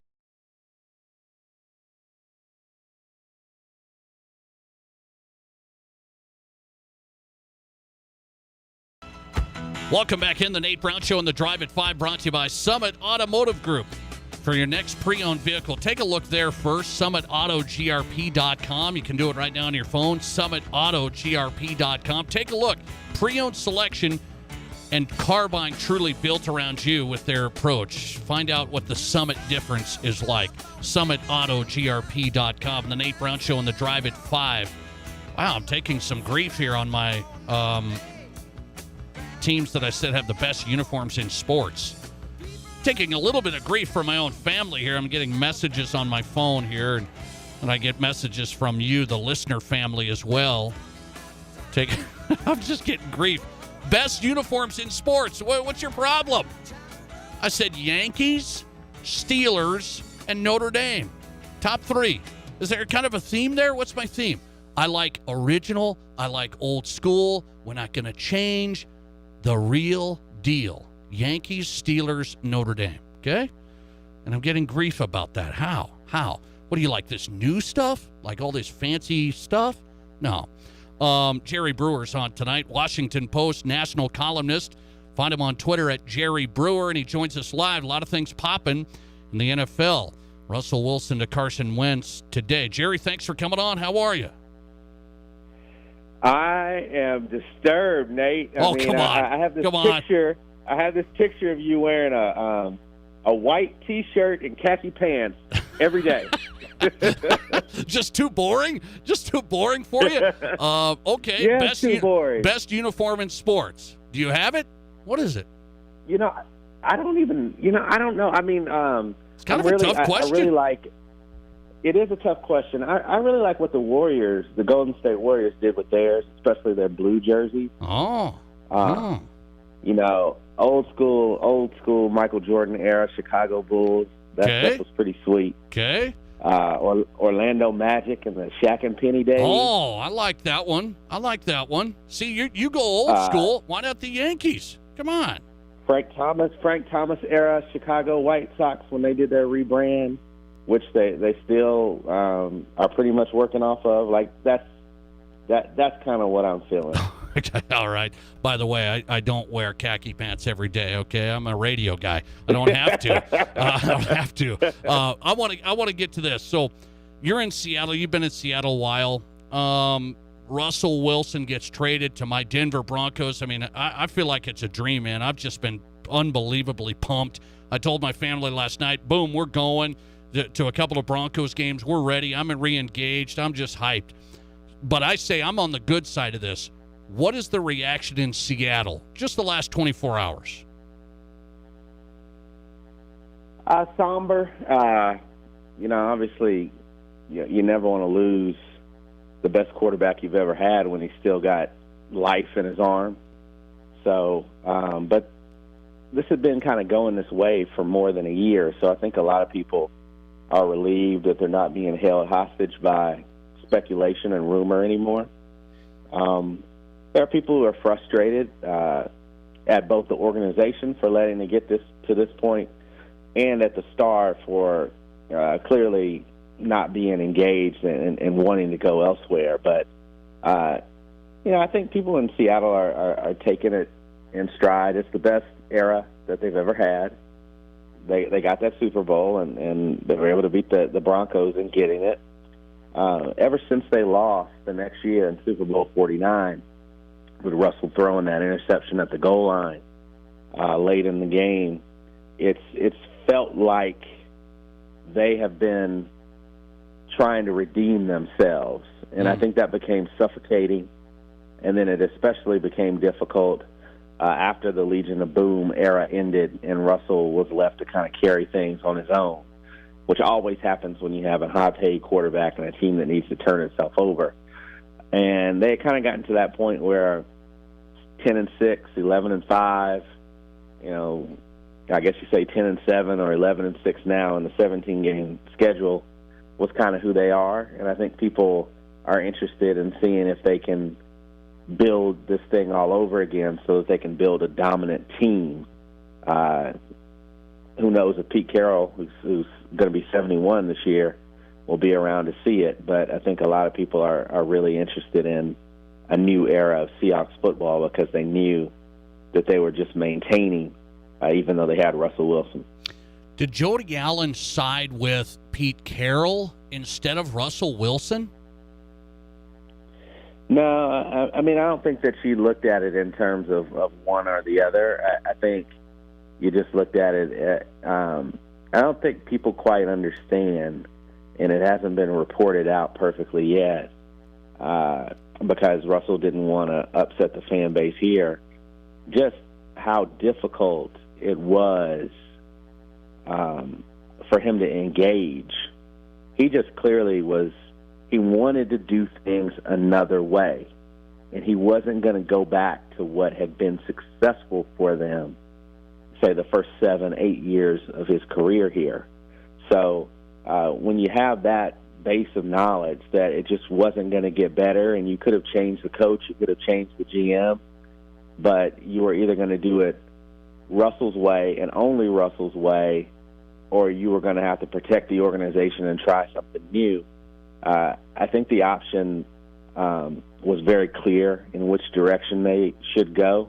And I think most franchises in this situation, as hard as it is to trade a franchise quarterback, I think most organizations would have made this decision as well based on the specifics of Seattle's situation. Jerry Brewer on tonight, national columnist, Washington Post, here on the Nate Brown Show, talking Russell Wilson out of Seattle to Denver. Last one here on Russell.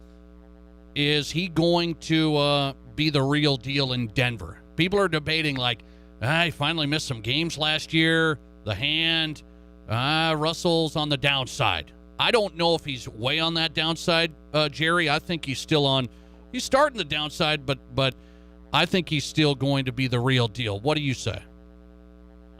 Hey, he's still easily a top 10 quarterback in the NFL. I'm not sure that he will be able to consistently be, say, a top 3 quarterback like he had been a few years back. The hand injury was a freak thing. I wouldn't worry about him being necessarily injury prone. Spends $1 million a year on his body. Is incredibly diligent about his training. I think he'll be fine there. You know, mentally, he's one of the strongest athletes in sports. So there's some life left. I mean, I've seen some signs of slippage in him for certain. And also, like, the question becomes with Russell, how perfect does the system need to be around him? Because he's not a guy that I would want Nate to throw the ball 40, 45 times a game with regularity. He wants to be that guy because he sees Mahomes and Joe Burrow and others doing that. But, the fact that the 5-11 thing is real, and you have to scheme around that.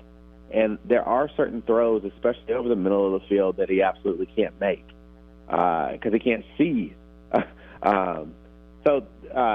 Obviously, because he's been short of his entire life, he has been able to transcend that, and he is a great player. Is Denver getting him at the peak of his prime? Absolutely not. But how much more is left there? Like I'm not certain on how much absolute stardom is there, but I know for a franchise that has had 5 losing seasons, hasn't been to the playoffs since Peyton Manning left, he's clearly, by far the best quarterback they've had since then, and he moves the needle. I mean, you're talking about a team that was hovering around, up and down, right around 500 last year. Russell Wilson gets you a couple more victories for certain. And the great thing about him, he never quits. He never quits. And so if you're close in the fourth quarter, more times than not, Russell Wilson is going to find a way for you to win those games.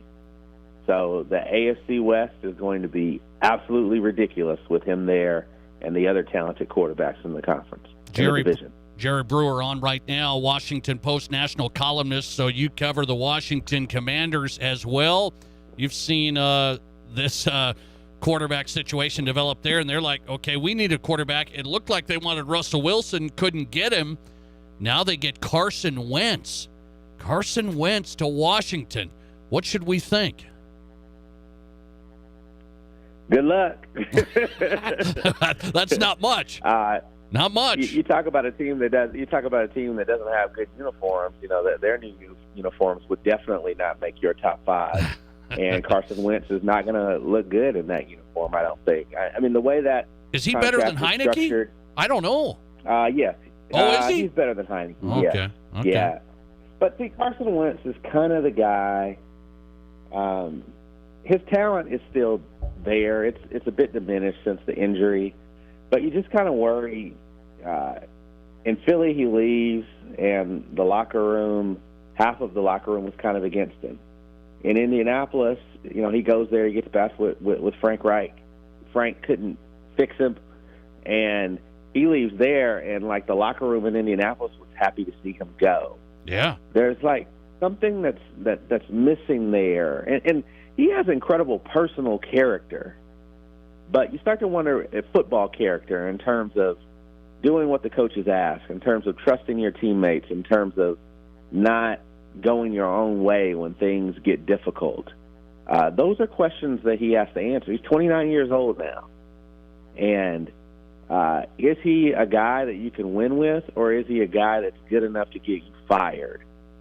If I were Ron Rivera, coming off of 2 straight losing seasons to start your tenure, I'm not sure I would want to hitch myself to that wagon. But the one thing you have with him is you don't have to worry about talent, but can you fix his mind? And is he resourceful when things get difficult? Those are the questions about Carson Wentz, and we'll see if he can answer them. Okay, here's my final thing on this. So Wentz goes to Washington, and now Indianapolis needs a QB. Maybe they'll go get Jimmy G. Some people have thrown around, can Indianapolis go get Kirk Cousins? I think Cousins is going to stay in Minnesota ultimately, I think, Jerry, but this kind of shows us. There's Russell Wilson to Denver. Here's how much it takes. Wentz to Washington. Cousins lands in the middle, right? Right. Right.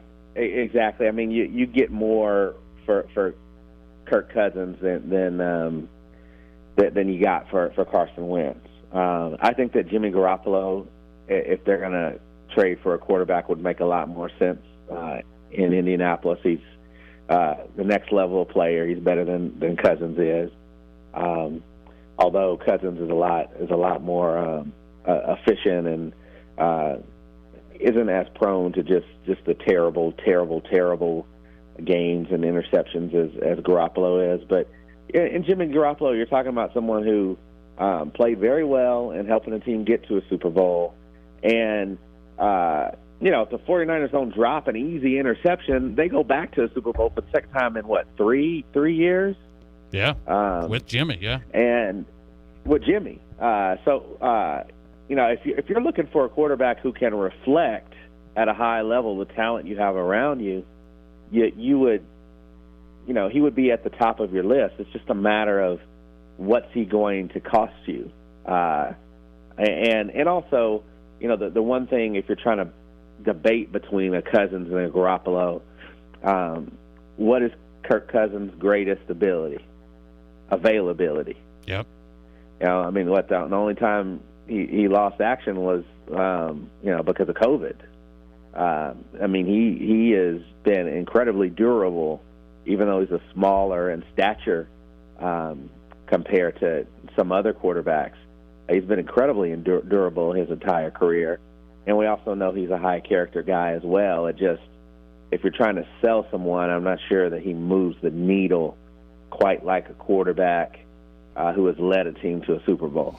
Tell you, the quarterback market's been moving now, been popping a little bit. Russell Wilson, the big one, to Denver. Aaron goes back to Green Bay. Wentz to Washington. Now still some teams need them. Steelers, Colts. What are we going to do? Jerry Brewer on tonight. WashingtonPost.com for all of his work. Jerry, always great. Thanks for coming on. Oh, anytime. My pleasure. Appreciate the time. Good talking to him all the time. Love that. WashingtonPost.com. National columnist Jerry Brewer on tonight. Follow him on Twitter at Jerry Brewer. All right. Good stuff. I got to go with Dave Hollenbeck next. St. Thomas More head boys basketball coach. They're in the State A tournament. for the 15th time in the last 20 years.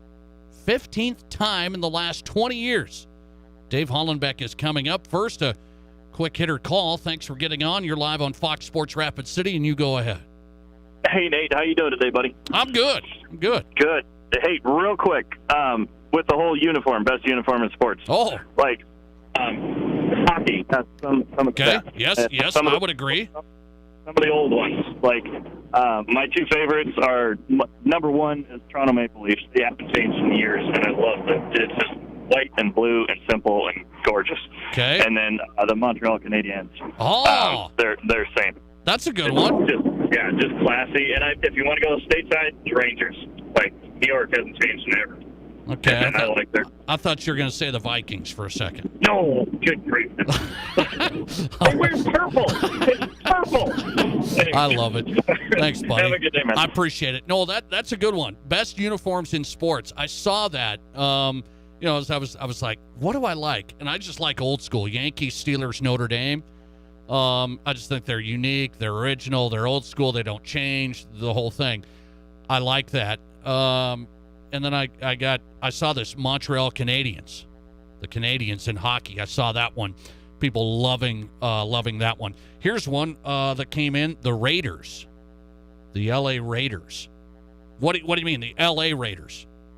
The Las Vegas Raiders? They haven't changed really. So that's one. I'll give you that. I hate the Raiders, but I'll give you that. Silver and black Raiders. He also said Minnesota North Stars. And the Globo Gym Purple Cobras. Okay. All right.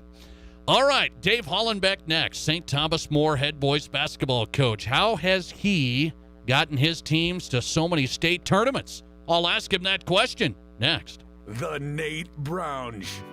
It's been said many times that life is what happens to you while you're busy making other plans. Have you been making plans to invest in new windows? Renewal by Andersen makes the best windows. It's that simple. And right now, Renewal by Andersen has an incredible financing offer. No money down, no interest, no payments for 1 full year, no payments for a year.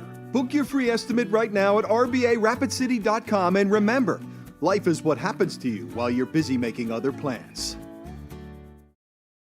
Here's some free financial advice from Pro Auto Care. Regular service and preventative vehicle maintenance always pays off big time. With regular Pro Auto Care service and maintenance, you'll extend the lifespan of your vehicle, and that means more miles and more years of use from your vehicle investment. That's just good economy. It's simple financial advice. You take care of your vehicle, and your vehicle takes care of you for a longer time. From oil changes to brakes, tires, and major repairs, see Tom at Pro Auto Care. Open as usual at 1891 Rand Road, Rapid City. Black Hills Community Bank in Rapid City and Spearfish is your home loans bank. And with rates still low, you should ask them if your tax refund will cover your down payment on your home sweet home. Black Hills Community Bank is ready to be your local partner in helping you take that next step to home ownership. With local originators, underwriting and processing, and several down payment assistance options, is now your time to look at home ownership? Black Hills Community Bank in Rapid City and Spearfish at bhcbank.com. Member FDIC, equal housing lender. Get away from it all in the great outdoors for lasting family memories with a new or pre-owned RV from Dakota Discount RV. We make your RV experience fun and easy by providing you with a quality recreational vehicle, competitive pricing, and professional sales and service. Our large inventory of fifth-wheelers, travel trailers, toy haulers, and live-in horse trailers allows us to save our customers thousands of dollars compared to most dealers. Stop by and see us at Dakota Discount RV, 3330 East Mall Drive across from Cabela's and on JB Road, Blackhawk.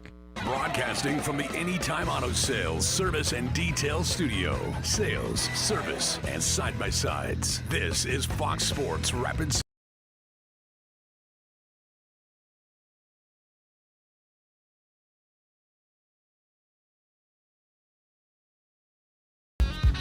Hey, welcome back in the Nate Brown Show live, Fox Sports Rapid City. Our state basketball coverage starting tomorrow. AA girls, we will start with Central Stevens 145 tip tomorrow. The state AA tournament. Welcome in town for everybody here for the state girls basketball tournament. Be at the Ice Arena at the Monument. And then next week we'll shift to the Summit Arena at the Monument for the Class A boys, and we'll get going with St. Thomas More. against Dakota Tech, 6 o'clock Thursday night. I'm pumped for it. Class A boys basketball tournament. Love it. It's good field. Good field. St. Thomas More's in it. They beat Stanley County in a big way last night in the Sodak 16 out at Douglas. We had the game for you. Got under control in the second half in a big way for the Cavaliers. St. Thomas More's only lost twice, so they'll be the number 2 seed. The number 2 seed in the State A tournament. Dave Hollenbeck's the head coach for the Cavaliers. He's live tonight on Fox Sports Rapid City. Coach, nice win last night. How are you? I'm doing good. Thanks, Nate, for having me on. Well, let me ask you about this matchup last night. It was one of those games where your defense smothered them, held them to like 11 points deep into the second half, held them to 11. What did you think of the game? Well, I thought our defense played pretty well for most of the game. We just struggled early on scoring, but once we got loosened up and got into a rhythm, we were able to break the game open. I look at this field here for the State A. So you get matched up against Dakota Tech. Now, here's something that's different, and I can't quite put my hand on it. Double A plays the Sodak 16. They don't reseed it going to the state tournament. Class A, they play the Sodak 16. They reseed it. So now you got Dakota Tech. What do you think of the reseeding plan? I feel like, well, maybe that's the right call because it's like, well, the lowest seed should get the appropriate matchup and the higher seed should get the appropriate matchup. Do you think the field is done right? Well, I don't know. I know that this is the way it's been since we started the 16. However, I do wonder if the team that knocks or upsets somebody shouldn't be rewarded for that, because now they got to turn around and play the top seed again. So I don't know either way, but there's some inconsistencies between the classes. For example, the home court advantage. I think the high seed in A should get home court advantage just like double A gets. But for whatever reason, they don't do it. Was that okay for you at Douglas last night? I mean, it wasn't your home court, but close game. Yeah, no, it was fine. It was. I thought that was fair. Based on our being a 2 seed versus their 15 seed, would make sense that they travel. And if it was the other way around, we would have to travel further. I want to ask you, Dakota Tech. That's your matchup. What do you see from this team? Well, they've got a big guy inside, the LeBeau kid, and they got some nice guards on the outside. They shoot the ball real well. They like to play a little bit up tempo and really get into you defensively out on the perimeter and try to force some turnovers. But they're going to be a tough matchup. They really shoot the ball well. It's going to cause some problems on the defensive end. St. Thomas More head coach Dave Hollenbeck on there. The 2 seed, they'll play Thursday night next week at the Summit Arena. What do you think of this new opportunity? Brand new arena. We finally have it in Rapid City. What do you think of the opportunity? Hey, the kids are really excited. I think it'll be a fun time, obviously, to get to play in that new arena and in front of our home crowd, get to sleep in our own bed. A lot of positives. Okay, you made the state tournament again, and I started my show with this. I said, look at your program, make the state tournament almost every year, and I know it's not easy, but you made it a ton. White River, Class B program, they make it a ton. And I look at it, 15 out of the last 20 years, you're making the state tournament. How has that happened? We've got some consistency. We have high expectations here, and I'm very lucky to have a good coaching staff. The guys have been with me for a long time and understand what we want here. We've established a pretty solid culture, and we just have that consistency, like I said. How have the players that have come before? You've had some Mr. Basketballs, but then you have role players. It feels like we've had some stars, but then we've had some major contributors that are role players. How have the players impacted the players coming up, like your son now watching the players of old?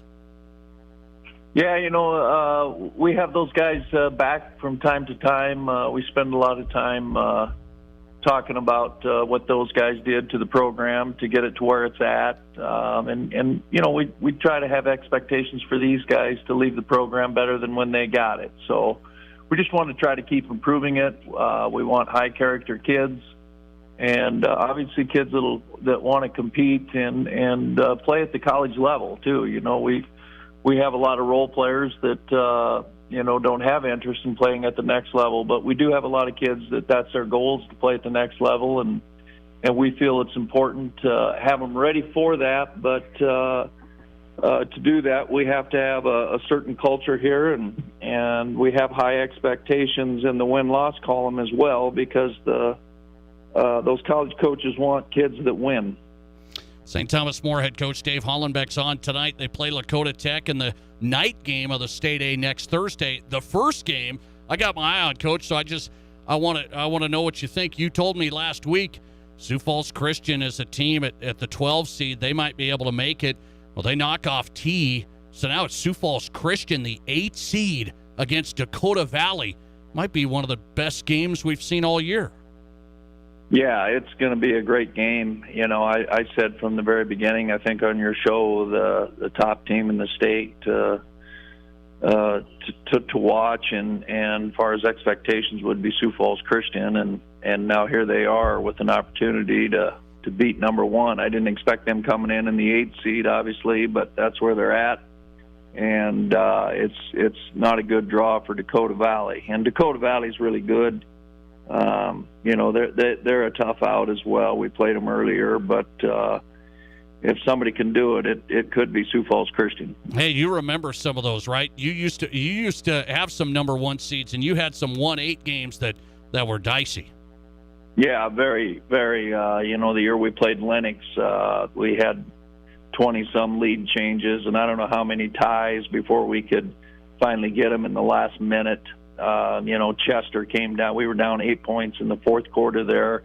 We were down and out against Tri-Valley. We were the 1 seed. They were the 8. Yes. And Sky Warwick hit 2 monster threes to bail us out of that night. So, yeah, you're right. We haven't been rewarded being the first-round seed in the past. I'll tell you, if you're going to go to the State A boys, watch that first game, Dakota Valley against Sioux Falls Christian, to get it started. And then the Cavaliers and the nightcap, 6 o'clock, 2 seed St. Thomas More against Lakota Tech. I think it'll be rocking Thursday night next week. Dave Hollenbeck on tonight. Coach, congrats again. I appreciate you coming on. Thanks, Nate, for having me. I appreciate it. Talking Cavalier Hoops with Dave Hollenbeck, St. Thomas More, head boys basketball coach. That's 15 years at the state tournament out of the last 20. And the Cavaliers have Lakota Tech. That'll be rocking and rolling on Thursday night now. And they're on the side with Sioux Valley and Winter. That's a Winter's only lost 1 game. Sioux Valley's a team to watch as well. So the Class A boys is going to be tight next week at the Summit Arena. Dave Hollenbeck on tonight. The Cavalier Report brought to you by Collins Siding. For over 40 years, Collins Siding has been here in the Black Hills helping clients with energy-efficient windows and doors. Trust Collins Siding for your home's exterior needs and get a free no-obligation estimate. Just Google Collins Siding to get started. All right, the Nate Brown Show is out. We're done. That's it. We're out tomorrow for state basketball. We're back Friday, okay? Back Friday. Thanks for listening. Catch the podcast tonight. Central and Stevens girls tomorrow at 1:45 on Fox Sports Rapid City. The Odd Couple right now. Show